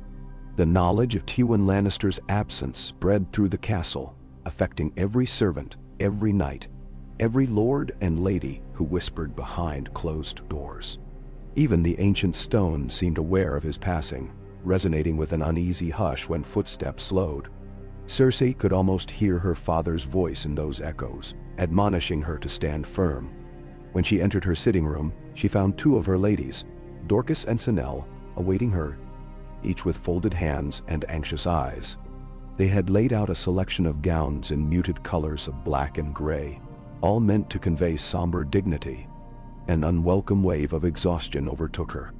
She reminded herself that she was Queen Regent, and that her father's death could not break her. She would show no sign of fatigue or faltering. So she signaled for the ladies to help her into a fresh gown with subtle gold trim, slipping out of the traveling cloak she had worn all morning. They moved about her with cautious delicacy, fastening clasps, smoothing wrinkles. She kept her gaze on the window, where a sliver of sky beckoned beyond the high walls. Sunlight gilded the towers, though King's Landing still bore the scars of wildfire and siege. She caught the tang of smoke that lingered even days later, and she recalled the color of the green flames reflected on the black waters below. Nightmares, all of it. But she could not dwell on nightmares now. When they finished, she turned away from the window and dismissed the ladies with a nod. As they retreated, she steeled herself. Each task demanded her attention, and none would wait. The Val's envoys were quartered in the Red Keep. She must decide how best to receive them. Lady Lysa Arryn had not come in person. Cersei doubted the woman would ever abandon her perch in the Eyrie. But she had sent these representatives to press for some arrangement. Perhaps they wanted reassurance that the crown had not forgotten their existence. Or perhaps they sought an alliance to check the Tyrell influence. Cersei's mind turned over the possibilities. She left her chambers, flanked by a pair of Lannister guards in gleaming armor. Down a flight of stairs, through a broad gallery lined with tapestries, she made her way to the solar where her uncle Kevin had said the envoys would await an audience. She walked quickly, ignoring the curious stares of passing courtiers. Now and then, a servant dipped into a hurried bow, but she gave no sign of acknowledgement. The day pressed on her shoulders. When at last she entered the solar, the envoys rose from their seats. 4 men, all garbed in the austere style favored by certain Vale houses. One wore a bronze breastplate with runic engravings, marking him as a Royce. Another had the moon and falcon sigil pinned over his left breast, a sign of Arryn loyalty. The remaining 2 looked less distinct, minor knights perhaps. Kevin stood beside them, hands folded, posture firm. He turned to greet Cersei with a respectful bow, stepping aside as she advanced to the center of the room. "Your Grace," said Sir Lothar Royce, the tallest of the group, his voice echoing in the solar's quiet. "We are honored to stand before you. We extend condolences for the loss of Lord Tywin Lannister. He was ever a formidable presence in the realm." Cersei inclined her head, receiving the words as if they were a dull courtesy she had heard too many times. "His loss is keenly felt," she said, letting her tone be measured. "But House Lannister endures. House Arryn has come far to pay respects, though I suspect you have additional reasons. Please, speak." There was a faint flicker in Lothar's eyes, an acknowledgement of her bluntness. "We also come to reaffirm the Vale's desire for peace, Your Grace, and to ensure that transitions of power do not disrupt our mutual interests." Kevin, from the corner of her vision, dipped his head to her, a silent prompt to remain polite. Cersei kept her composure. "The Crown values the Vale's friendship. We appreciate your vigilance in these tumultuous times. As you see, King's Landing stands, and King Joffrey sits secure on the Iron Throne." Sir Lothar offered a guarded smile. "We rejoice that King's Landing weathered the storm. Lady Lysa Arryn, in her wisdom, seeks assurance that should any threat arise in the east, or if rebellious lords attempt to breach the Mountains of the Moon, she will have the Crown's support." "Neo." Cersei's lips curved faintly. "Support indeed. The Crown stands ready to defend all loyal domains, so long as those domains in turn recognize the authority of the king." The words emerged smoothly, yet she sensed the tension in the men's posture. They had not traveled this far merely for formalities. "Speak plainly, Sir Lothar. I have no fondness for riddles." "Manage." He paused, exchanging a glance with the man beside him, the one wearing the Arryn pin. Finally, he said, "It is whispered that the death of Lord Tywin might embolden certain houses to cast off their vows. The Vale wishes for reassurance that a new hand of the king or regent will not neglect Lady Arryn's rightful place in the realm. A formal treaty, perhaps, one that guarantees mutual assistance." Cersei recalled that the Vale had stayed out of the War of the Five Kings for the most part, sealed behind the Erie's high passes. Now that the conflict churned in every corner of the realm, they doubtless felt compelled to stake a claim in the shifting alliances. And with Tywin gone, they smelled an opening. She weighed her words. "The king's hand has yet to be named," he said, "but rest assured, the council will not forget the Vale's loyalty. If Lady Arryn requires an exchange of letters, we can discuss the terms. I, however, will not sign any agreement without being certain it is in the best interest of the crown." She allowed a hint of steel to creep into her tone. "This city has only just survived a siege. We cannot promise more soldiers than we can spare." "Bend away." Sir Lothar inclined his head. "We'll understand, Your Grace. Nevertheless, I would entreat you to consider that the Vale, though remote, commands significant resources. If it were threatened by, say, the Ironborn or the rebels who still plague the Riverlands, we might request the Crown's intervention. In return, the Vale stands prepared to offer a levy of archers, grain shipments, coin." Cersei's gaze flicked to the moon and falcon sigil pinned on the second envoy's chest. "The city is not flush with abundance. We might find your assistance more than welcome." Diamond, the man with the sigil, who introduced himself as Sir Roderick Grafton, inclined his head. "We can negotiate terms that benefit both parties, Your Grace. Lady Lysa is amenable to sending some measure of relief. The Vale's harvest is modest compared to the Reach, but we can part with barley and salt fish." Cersei nodded, keeping the mantle of calm. "Excellent. My Uncle Kevin will oversee your stay, and you will both treat with him and the Royal Council. I will join the discussion when the final terms must be approved. In the meantime, you have my hospitality." And she signaled for Kevin to lead them out, though Sir Lothar offered a final bow, carefully measured. "We thank you, Your Grace. May the Seven guide our negotiations." She merely dipped her head in return, unsmiling. Once they departed, Kevin lingered behind, as if waiting for a moment to speak. When the door closed, he turned to face her, a look of concern on his brow. "They are eager to bind the crown in a formal pledge of mutual defense. Perhaps they fear the chaos in the realm, or perhaps they see a chance to pry concessions from us now that Tywin is gone." "Namiswar, Ejetio. I see that as well," she replied coldly. "But we can use them just as they wish to use us. If the Vale can send men, or fish and grain, we'll accept it. We must do so carefully, though. The Tyrells will not want the Vale complicating their own arrangement with the crown." Kevin nodded, pressing his lips together. "Balancing alliances is key. If we secure too many bargains with the Vale, we risk alienating Mace Tyrell, and we need his wagons of food more than ever." "Said." Cersei moved away from him, pacing to the tall windows. She looked out upon the courtyard, where repairs to the gate continued. "We won't sign anything binding until we see what the Vale truly offers. Make sure these envoys are housed comfortably, but keep them close. I don't want them wandering the city, stirring trouble. If they wish to walk about, they do so with an escort." "Agreed." Kevin paused. "We should speak too about the funeral arrangements for your father. The day draws near." She swallowed, feeling a twist in her chest. "Yes.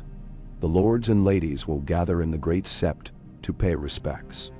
We'll stage a procession through the city. I want it solemn yet grand. Let them see that House Lannister remains strong, even in mourning. Afterward, we will send him to the Rock. You will accompany him, of course, if that is your wish." "Then, Dikatin? Papur?" Kevin's eyes glistened faintly. She saw a flicker of real grief that she herself had barely allowed. "I would. We should depart soon after the rites, so his body does not linger in this heat. He would have hated that." Cersei nodded, her throat tight. "Yes, he would." They exchanged no more words on the matter. Kevin bowed and left, taking with him the quiet sorrow that lingered like a ghost. Alone in the solar, Cersei felt exhaustion threaten to pull her down. But she could not rest. She must not. She strode from the room, giving curt orders to a passing servant. Wine in her chambers, a short respite. Then she would return to the business of ruling. As she climbed the stone steps, she heard voices drifting through the corridor that led to Joffrey's private gallery. She recognized the distinct, sweetly cultured tone of Marguerite Tyrell, The new betrothal between her and Joffrey was to be announced publicly once the city recovered enough to celebrate. But Margaery had begun weaving herself into the day-to-day life of the royal family, visiting Joffrey, bringing little gifts, offering compliments. All part of the Tyrell strategy to secure the throne. Even so, Cersei could not deny that Margaery exuded a warmth Cersei found unnerving. She paused, listening. Margaery's voice. "Your Grace, I have asked my father to ensure the next shipment of flour arrives within the week. The bakers in Flea Bottom will be grateful. It might quell the unrest." "Never." Joffrey's reply was muffled, but Cersei caught the sneer in his tone. "They should be grateful. The city wouldn't exist if not for me." Margaery's reply was gentle. "Yes, my king." Cersei exhaled, pushing open the door to see the pair seated by a half-open window. Margaery turned gracefully, her rich brown hair adorned with a maiden's circlet, the color of polished gold. Joffrey lounged beside her, one leg draped over the arm of his seat, wearing a bored expression. Margaery rose, dipping into a respectful curtsy when she saw Cersei. "My queen," she said, the light in her eyes carefully measured. "I was just speaking with His Grace about ensuring fresh provisions are distributed where they are needed most." Joffrey rolled his eyes. "She thinks people in Flea Bottom matter. I say let them starve if they complain." Cersei forced a thin smile, though she wished to shake Joffrey for his callousness. "We cannot let them starve, my son. Perhaps Lady Margaery's suggestions will help maintain order until the Tyrell wagons arrive." Margaery, her posture serene, lowered her lashes. "We only wish to ease the burden on the crown. My grandmother has arranged for certain charitable donations as well. It is a small gesture, but sometimes kindness can quell unrest more swiftly than a sword." "Meanwhile," Joffrey snorted, but Cersei seized upon the opportunity. "That is most gracious," she said. "The people will see that the future queen is not indifferent to their plight. In these trying times, we must show a united front." Joffrey stood abruptly, pacing across the gallery. "Enough about the small folk. I'm sick of hearing about them. I want news of when we'll have the funeral done so we can have the wedding. Why must I wait so long to claim my bride?" "Landis." Margaery glanced at Cersei, then demurely lowered her gaze. "Of course, the final arrangements must be made, Your Grace. We all mourn your grandfather's passing." Cersei inhaled, feeling the strain behind her temples. "We will hold the funeral soon. After that, you may have your wedding. For now, Joffrey, you would do well to remember that the realm expects some sign of reverence for the man who saved this city." Her son scoffed. "I saved the city. Grandfather merely arrived with reinforcements." "Damonansh." Margaery placed a delicate hand on Joffrey's arm, though he shook her off. She tried a soft smile, diffusing his temper. "All the same, Your Grace, let us honor him. It will be a display of your greatness after all." He eyed her sharply, then gave a grudging shrug. "Fine." He spun on his heel and strode out of the gallery, calling for Sir Meryn to follow. Margaery watched him go, her expression impossible to read. Cersei said nothing for a moment, studying the young woman. Then she spoke with careful restraint. "You handle him well. He listens to you more than I expected." "Wanderer." Margaery's dimples appeared in a polite smile. "I only seek to be a dutiful queen, Your Grace. It is my honor and my duty to support the king." Cersei tilted her head, searching for any sign of guile behind Margaery's gaze. "Yes, let us hope so." Then she inclined her head. "I have other business. We will speak again soon." Margaery curtsied, stepping back, and Cersei swept out of the gallery, her guards in tow. She wanted nothing more than to retire somewhere dark and silent, if only for a single hour. Instead, she found herself confronted by Pycelle's apprentice in the corridor, who informed her that Tyrion had awakened and was asking for an audience. Another wave of weariness nearly bowed her shoulders, but she forced her posture straight, nodding curtly. Tyrion was her best hope for a mind that could untangle the knots left behind by Tywin's death, even if she still despised him on some level. She climbed another set of steps, weaving through corridors, until she reached the tower where Tyrion recuperated. The guards outside his door stepped aside, and she entered to find him perched on a chair instead of lying in bed. A swathe of bandages wrapped his brow and the bridge of his nose, making his features more grotesque than usual. But his eyes were alert. He sipped from a cup of watered wine. "Sister," he said, voice dry. "So good of you to come. I trust the city hasn't devoured itself in my brief absence from the council." She ignored the jab, shutting the door behind her. "You wanted to speak?" He gave a faint nod, glancing at the single page boy who lingered with a cloth and basin. He waved the boy away, then looked back to Cersei. "I know Father's funeral approaches. I won't be well enough to attend if you do it too soon, but that's not what I wanted to discuss." Cersei studied him. He was always better informed than she expected. They want to formalize a defensive pact with the crown. Something about mutual support. She shrugged, feigning indifference. "I told them we might discuss it." Tyrion took a slow sip. "Wise enough. The Vale is a fortress of sorts, but we have bigger concerns. The Tyrells might not appreciate the Vale interfering in our alliance. Unless, of course, we play them against each other carefully." No. She lowered her voice. "You have something in mind?" A glint of cunning flickered in his mismatched eyes. "Not yet. But once I can walk without wincing, I'll return to the council and make a plan. We need to ensure that the city doesn't become a battlefield of competing interests.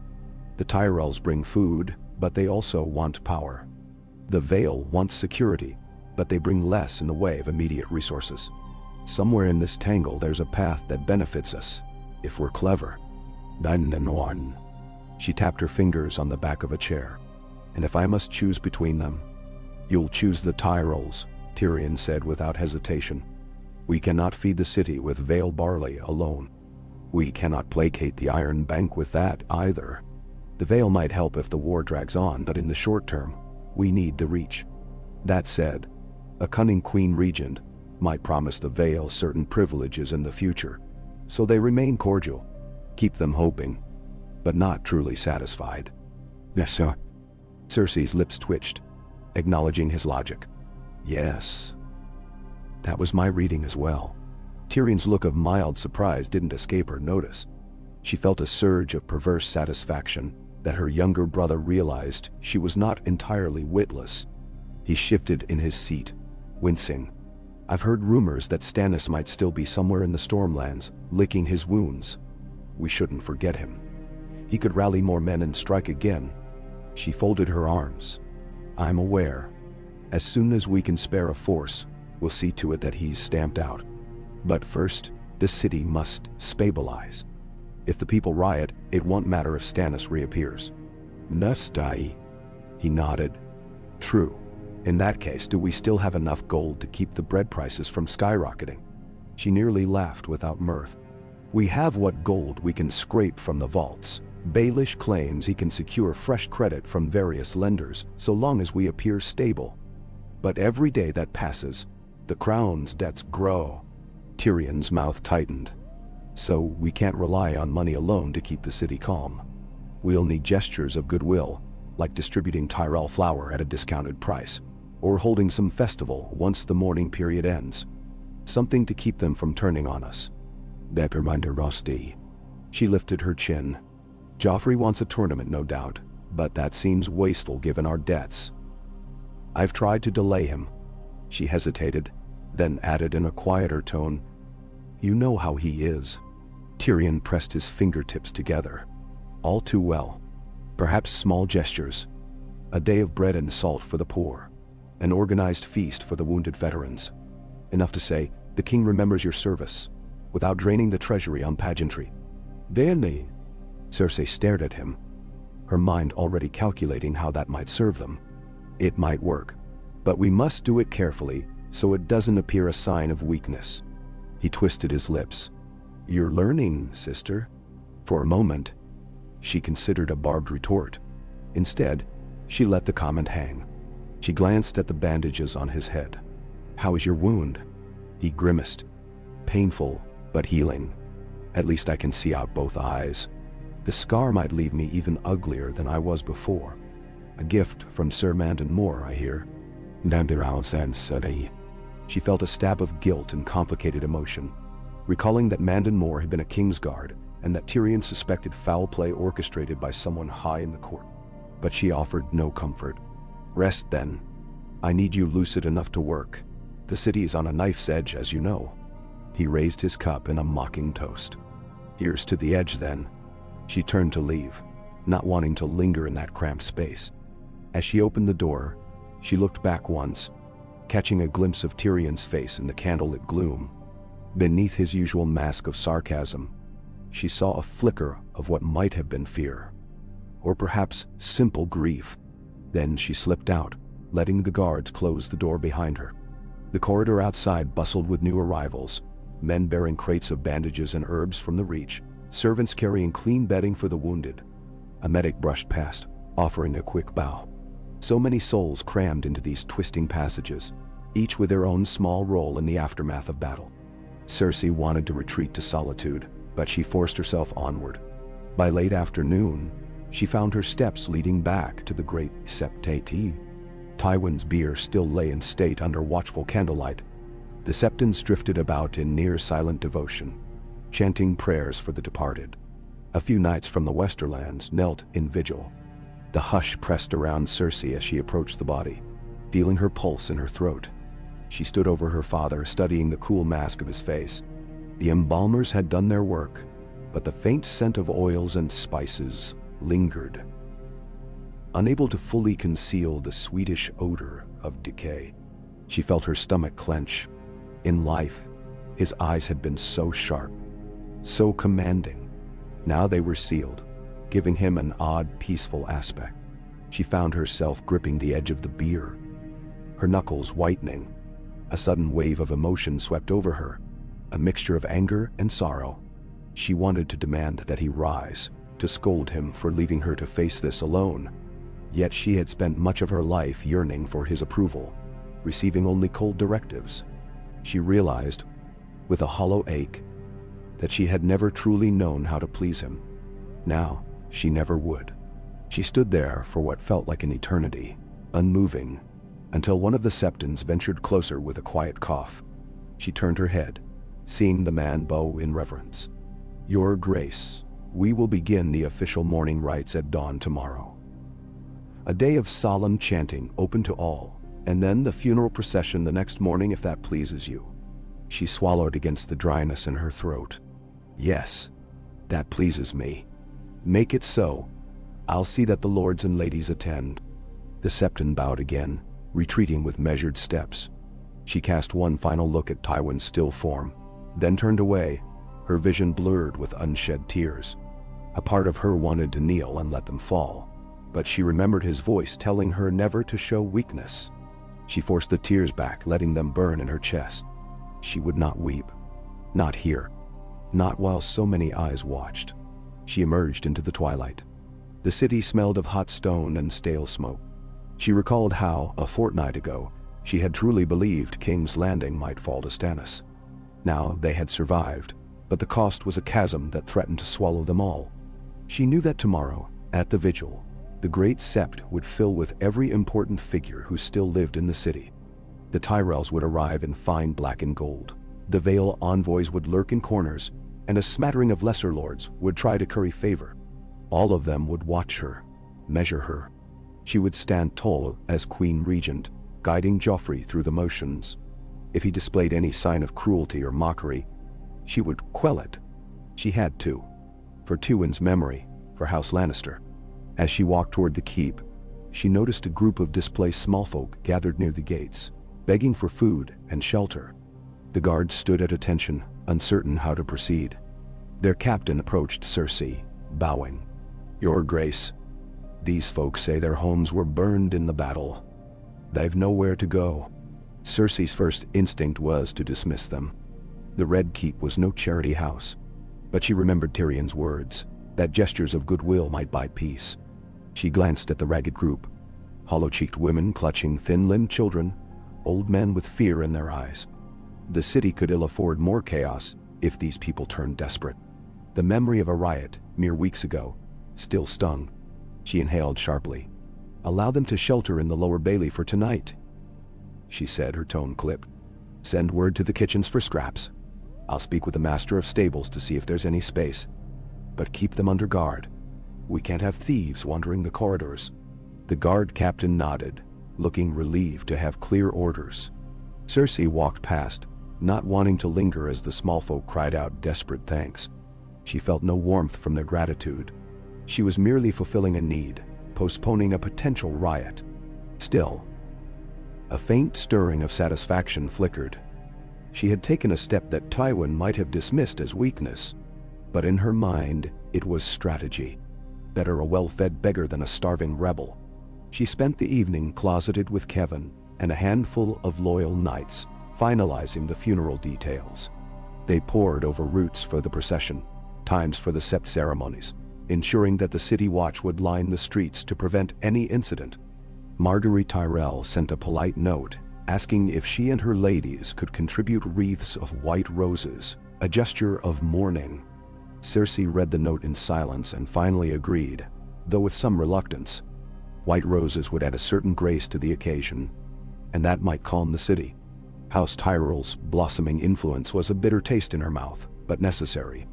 Night descended fully by the time she returned to her chambers. Moonlight fell through the high windows, illuminating the stones. She sank into a chair, letting her ladies peel away the black and gold gown. Every muscle ached.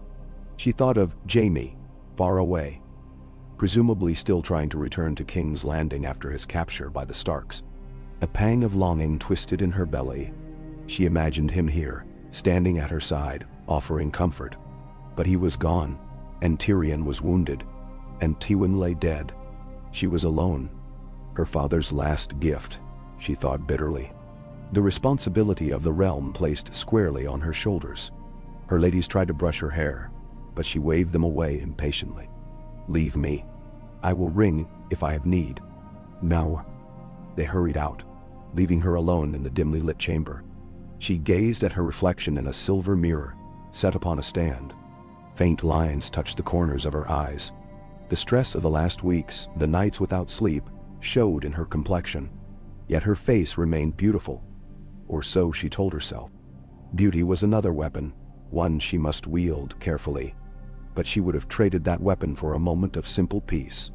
At length, she opened a small chest on her bedside table and withdrew the letter that still bore Tywin's seal. It was one of the last instructions he had penned, a missive about the Tyrell alliance and the arrangement of forces after the victory.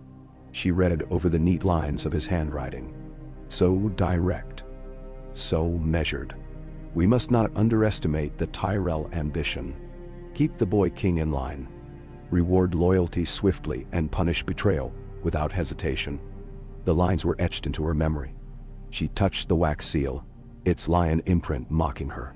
Then she replaced it in the chest, shutting the lid. She did not sleep well that night. Her dreams were fragments. The clang of swords on the Blackwater, green flames licking the hulls of ships. Her father's face rigid in death. She jolted awake more than once, the sheets tangled around her legs, sweat trailing down her neck. At some point she rose to pour herself a cup of cool water. Dengmai, silent beyond her door, aside from the mutter of distant guards. She stood at the window, looking out onto a moonlit courtyard where a few torches glimmered. The hush of the city under curfew gave a deceptive sense of calm. When dawn finally came, she was already dressed in black mourning attire, a gold lion clasp at her shoulder. Her reflection in the mirror revealed dark shadows beneath her eyes, but she pressed on. The day had come for the official vigil that would precede Tywin's funeral procession. She stepped into the corridors, accompanied by a half-dozen Lannister guards and several ladies. The great Septi's bells were already tolling, resonating across the city. With each chime, the reality sank deeper. Tywin Lannister's last day in King's Landing had arrived. Outside, the streets bustled with people dressed in somber colors. Men and women paused in their errands to bow as she passed. Some spat curses under their breath, no doubt. She knew that not all revered Tywin's memory, but fear or respect kept them in line. Mounted gold cloaks rode at the head of her column, clearing the way. She glimpsed clusters of Tyrell soldiers, identifiable by their rose sigils, standing watch at strategic corners. The Alliance had placed them here to maintain order and to project strength. For a moment, she felt a stab of resentment at their presence in her father's city. But the arrangements had been set in motion before his death, and now she had no choice but to tolerate them. At the Great Septi, the High Septon awaited them outside, flanked by solemn-faced underlings. A hush fell as Cersei climbed the broad steps, each footstep echoing. Behind her came Joffrey, wearing a black doublet embroidered with gold thread, fidgeting with the hilt of a decorative sword. Margaery followed, her eyes lowered in a display of mourning. Lords from the Westerlands, the Vale, and the Reach crowded the steps, each eager to be seen paying respects. The bells continued their deep toll. They entered the cavernous interior. Candles flickered in every alcove, and the 7 statues rose overhead, painted with shifting shadows. Tywin's bier lay at the center of a great dais, surrounded by fragrant flowers intended to mask the odor of death. The Westerlands bannermen stood guard, heads bowed. Cersei advanced, her pulse a thunder in her ears. She could sense every gaze upon her. She told herself she would not falter. She reached the bier, turning to face the gathering. Silence blanketed the vast space. She could feel Joffrey at her right shoulder, fidgeting, and Margaery a step behind, perfect in her solemn grace. On the left, Kevin lingered, looking as if he had aged a decade in days. Farther back, she spotted Tyrion, standing on a small rise to see past the crowd, leaning on a cane for support. His bandages were cleaner now, though the scar across his face remained raw. The Septon began to intone a prayer, the ancient words lilting through the hush. Incense curled in thin spirals. Cersei stood rigid, eyes on Tywin's still form.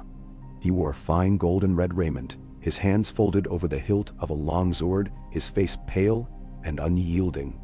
The chanting droned on, and she felt her thoughts drift, recalling bits of her childhood, fragments of memory. Tywin teaching her to ride, sternly correcting her posture. Tywin sending her to court, telling her to watch and learn. She had never truly known closeness with him. Yet now that he was gone, she felt the emptiness like a black well in her heart. When the Septon's voice finally ceased, Cersei stepped forward to place a single white rose, one of Margaery's offerings, beside Tywin's folded hands. It felt absurd, but the hush demanded a gesture. She set the flower down, then turned to face the congregation. Hundreds of lords, knights, ladies, and dignitaries, all arrayed in neat rows. The flickering candlelight made their faces appear as pale masks. She drew a breath. "Tywin Lannister was the shield of our city," she said, her voice echoing in the vaulted chamber. He answered the call when King's Landing faced its darkest hour. He brought unity out of chaos, ensuring that we stand here free to mourn instead of bowing to a usurper's rule. Let his legacy remind us that we are lions, unbroken even by the greatest storms. I bid you all remember his deeds and pray for his soul, so that his passing need not be in vain. May the 7 guide him to peace, and guide us who remain. D. She spoke without trembling, though her heart pounded. The onlookers inclined their heads in a wave of subdued assent. A single tear threatened at the corner of her eye, but she blinked it back. She would not show weakness. She half expected Joffrey to pipe up with some ill-timed remark, but he remained silent, perhaps cowed by the solemn atmosphere or the weight of so many stares. The Septon resumed chanting, inviting others to come forward with their tributes. Margaery and her ladies stepped forth, laying wreaths of white roses around the bier, making a ring of delicate beauty. Kevin placed a golden lion token, a relic of House Lannister's earlier generations, at Tywin's feet. Tyrion, limping painfully, approached in his turn, offering a single, silent bow. His eyes shone with moisture, though no tears fell. Then he stepped aside, letting the tide of other mourners move forward, each kneeling or bowing. Some left small tokens, others simply touched the dais. The incense thickened, saturating the air with spice and smoke. Bells in the tower rang again and again, a sonorous lament. Cersei stood apart from it all, aloof in her mourning gown, face set. She accepted whispered condolences, the murmured remarks of, "Your Grace," or "My Queen." The Tyrell entourage moved among the crowd with graceful smiles, offering courteous words. The Vale envoys lingered near the back, watchful. A pair of Stark bannermen, taken prisoner after the battle in the Riverlands, had been allowed to attend under guard. An odd courtesy, but Cersei had permitted it to show her magnanimity. They placed no tokens, only stared with grim expressions. The entire realm, it seemed, had come to bear witness. As the hours wore on, the crowd ebbed and flowed. The chanting of the Septons grew repetitive, lulling. Cersei scarcely moved from her vigil. She closed her eyes once, just for a moment, letting the swirl of incense carry her thoughts far away. She imagined Tywin waking, this entire spectacle undone. She imagined a world in which he never died, and the city belonged solely to the lions. But illusions dissolved like smoke, leaving only the harsh truth. The sun slipped through the high stained glass windows, the colored light shifting as time passed. Footsteps echoed on marble as more mourners came and went. By the time the final prayers of the day concluded, Cersei felt numb, her legs stiff, her heart hollow. Still, she stood. The official funeral procession would be held on the morrow, winding through the city before Tywin's remains would be placed in a great carriage bound for the west. Kevan would accompany the remains, and a retinue of Westerland's knights would escort him. The moment that carriage vanished through the gates, Cersei knew the city would look to her and Joffrey alone. At last, the Septon announced that the day's rites were done, and the faithful could depart. Servants began to snuff out some of the candles. The hush of the great sept lingered, tinted with the aftertaste of incense. Cersei turned away from the bier. Margaery stood near, offering a gentle nod. Joffrey had already drifted off, impatient with mourning. Tyrion was gone as well, likely exhausted by the ordeal. Kevan approached, lines of sorrow etched into his face. He spoke softly. "Thank you for arranging this, Your Grace." He would have wanted a proper farewell, in the sight of the city. Cersei nodded, her mouth dry. He deserved no less. She let Kevan and the others filter out, then found herself alone for a moment. She glanced over her shoulder at Tywin's still form, bathed in fading candlelight. A wave of conflicting emotions roiled in her chest. Grief, anger, fear. Then she turned her back on him once more, gathering what strength remained. She walked from the great sept into a city caught between relief at having survived a siege and uncertainty over the road ahead. The night air was cooler than before, thick with the scent of tallow and the distant stench of the river. The walk back to the Red Keep felt longer than usual, as if the path stretched out with each step, testing her resolve. She imagined how Tywin would judge her for this day's performance. Perhaps he would approve of her stoicism, or perhaps he would criticize her every choice. She would never know. The only approval that mattered now was her own, for she must guide the crown through these dark waters. She reached the castle gates, the torches on the ramparts throwing wavering shadows across the courtyard. Guards saluted. She returned the gesture, scanning the battlements. Far off, she thought she spied the outline of a Tyrell banner alongside the Lannister lion. She closed her eyes briefly. One day, she told herself, the city would fly only the lion again, undisputed. But for that day to come, she had to navigate 100 treacheries. Within the keep, the clamor of subdued activity went on. Servants tending the last of the day's chores, knights polishing armor in preparation for tomorrow's procession. She swept into the main hall. A hush fell. Many bowed, some murmuring consolations. She barely registered their words. All she wanted was a moment of solitude in her chamber. But as she ascended the stairs, she heard a voice call her name. She turned, finding Pettyr Baelish standing below, expression smooth. "Your Grace," he said with a slight bow, "my condolences on today's sorrowful rites. I beg a moment of your time. I have a message from certain bankers across the narrow sea." She felt the dull throbbing at her temples intensify. Must it be now, Lord Baelish? He spread his hands, mock helpless. If we do not address it promptly, we risk further entanglements. The Iron Bank grows restless. The Iron Bank. Another chain around her neck.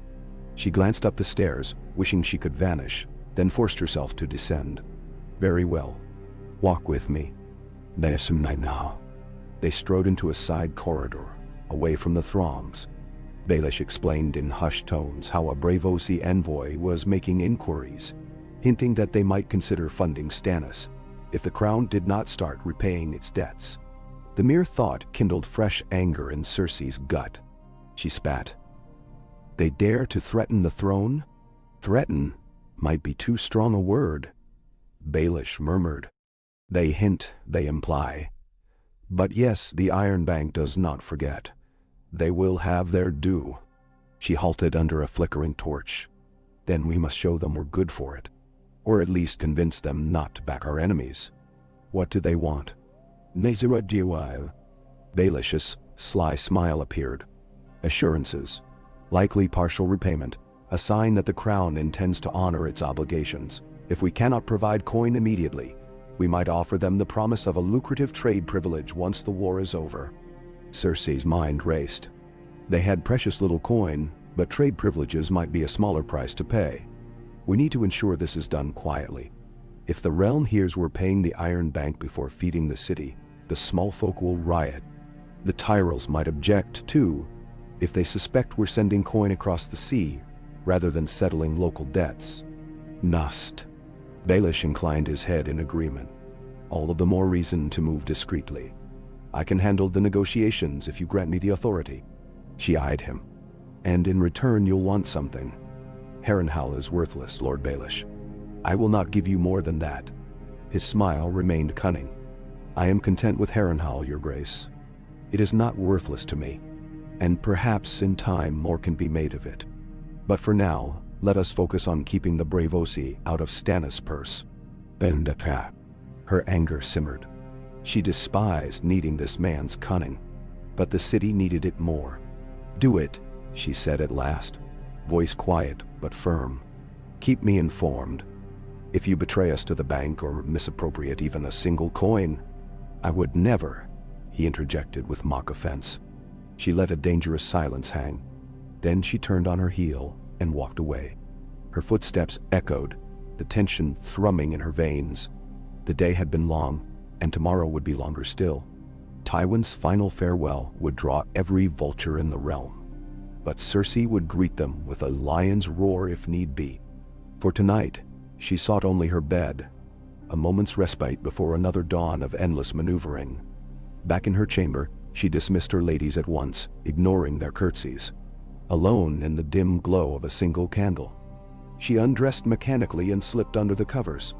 The sheets smelled faintly of lavender, an incongruous bit of comfort. She stared at the canopy overhead, listening to her own breath. Tomorrow, her father would make his final journey through King's Landing, and it would fall to her to ensure that the city bore witness to his legacy. Another performance, another test. She felt as though she walked across a thin blade stretched over a bottomless pit. Her eyes fluttered shut, though sleep did not come easily. When at last she drifted into a half-slumber, she found herself haunted by images once again. Tywin's stern face, the golden lion banners draped in black, the swirl of wildfire on the river. She dreamed of walking alone through a silent throne room, the Iron Throne, looming empty. She tried to climb its steps, but they became steep as a mountain, her feet dragging. A voice whispered her name, and she realized it was her father's. She turned, but he was gone, leaving her alone with the clang of swords in the distance. She jolted awake sometime in the small hours, heart pounding in the darkness. No candle flickered, it had burned out. Only moonlight silvered the walls. She lay still, recalling every detail of the dream, her skin slick with sweat. Slowly she steadied her breathing, wiping her palms on the sheets. The funeral would be soon, and after that, the realm's gaze would rest upon her fully. She let her eyes close again, summoning calm. Whether she truly slept or not, the hours passed in fits and starts. By the time the first pale light of dawn slipped through the window, she was already rising to dress. Her father's last day in King's Landing had come, and she would face it head-on, no matter how her heart hammered or her mind reeled. She was Cersei Lannister, daughter of Tywin, Queen Regent in a world that threatened to devour her. She would not falter, for if she did, the realm would surely fall with her. So she stood, shoulders back, jaw set, ready to greet the funeral procession and all the intrigues that came with it. Silence lay over the keep, but she could feel the city stirring beyond the walls, waiting to see if the lion still roared. She would show them that it did, and that she would not break.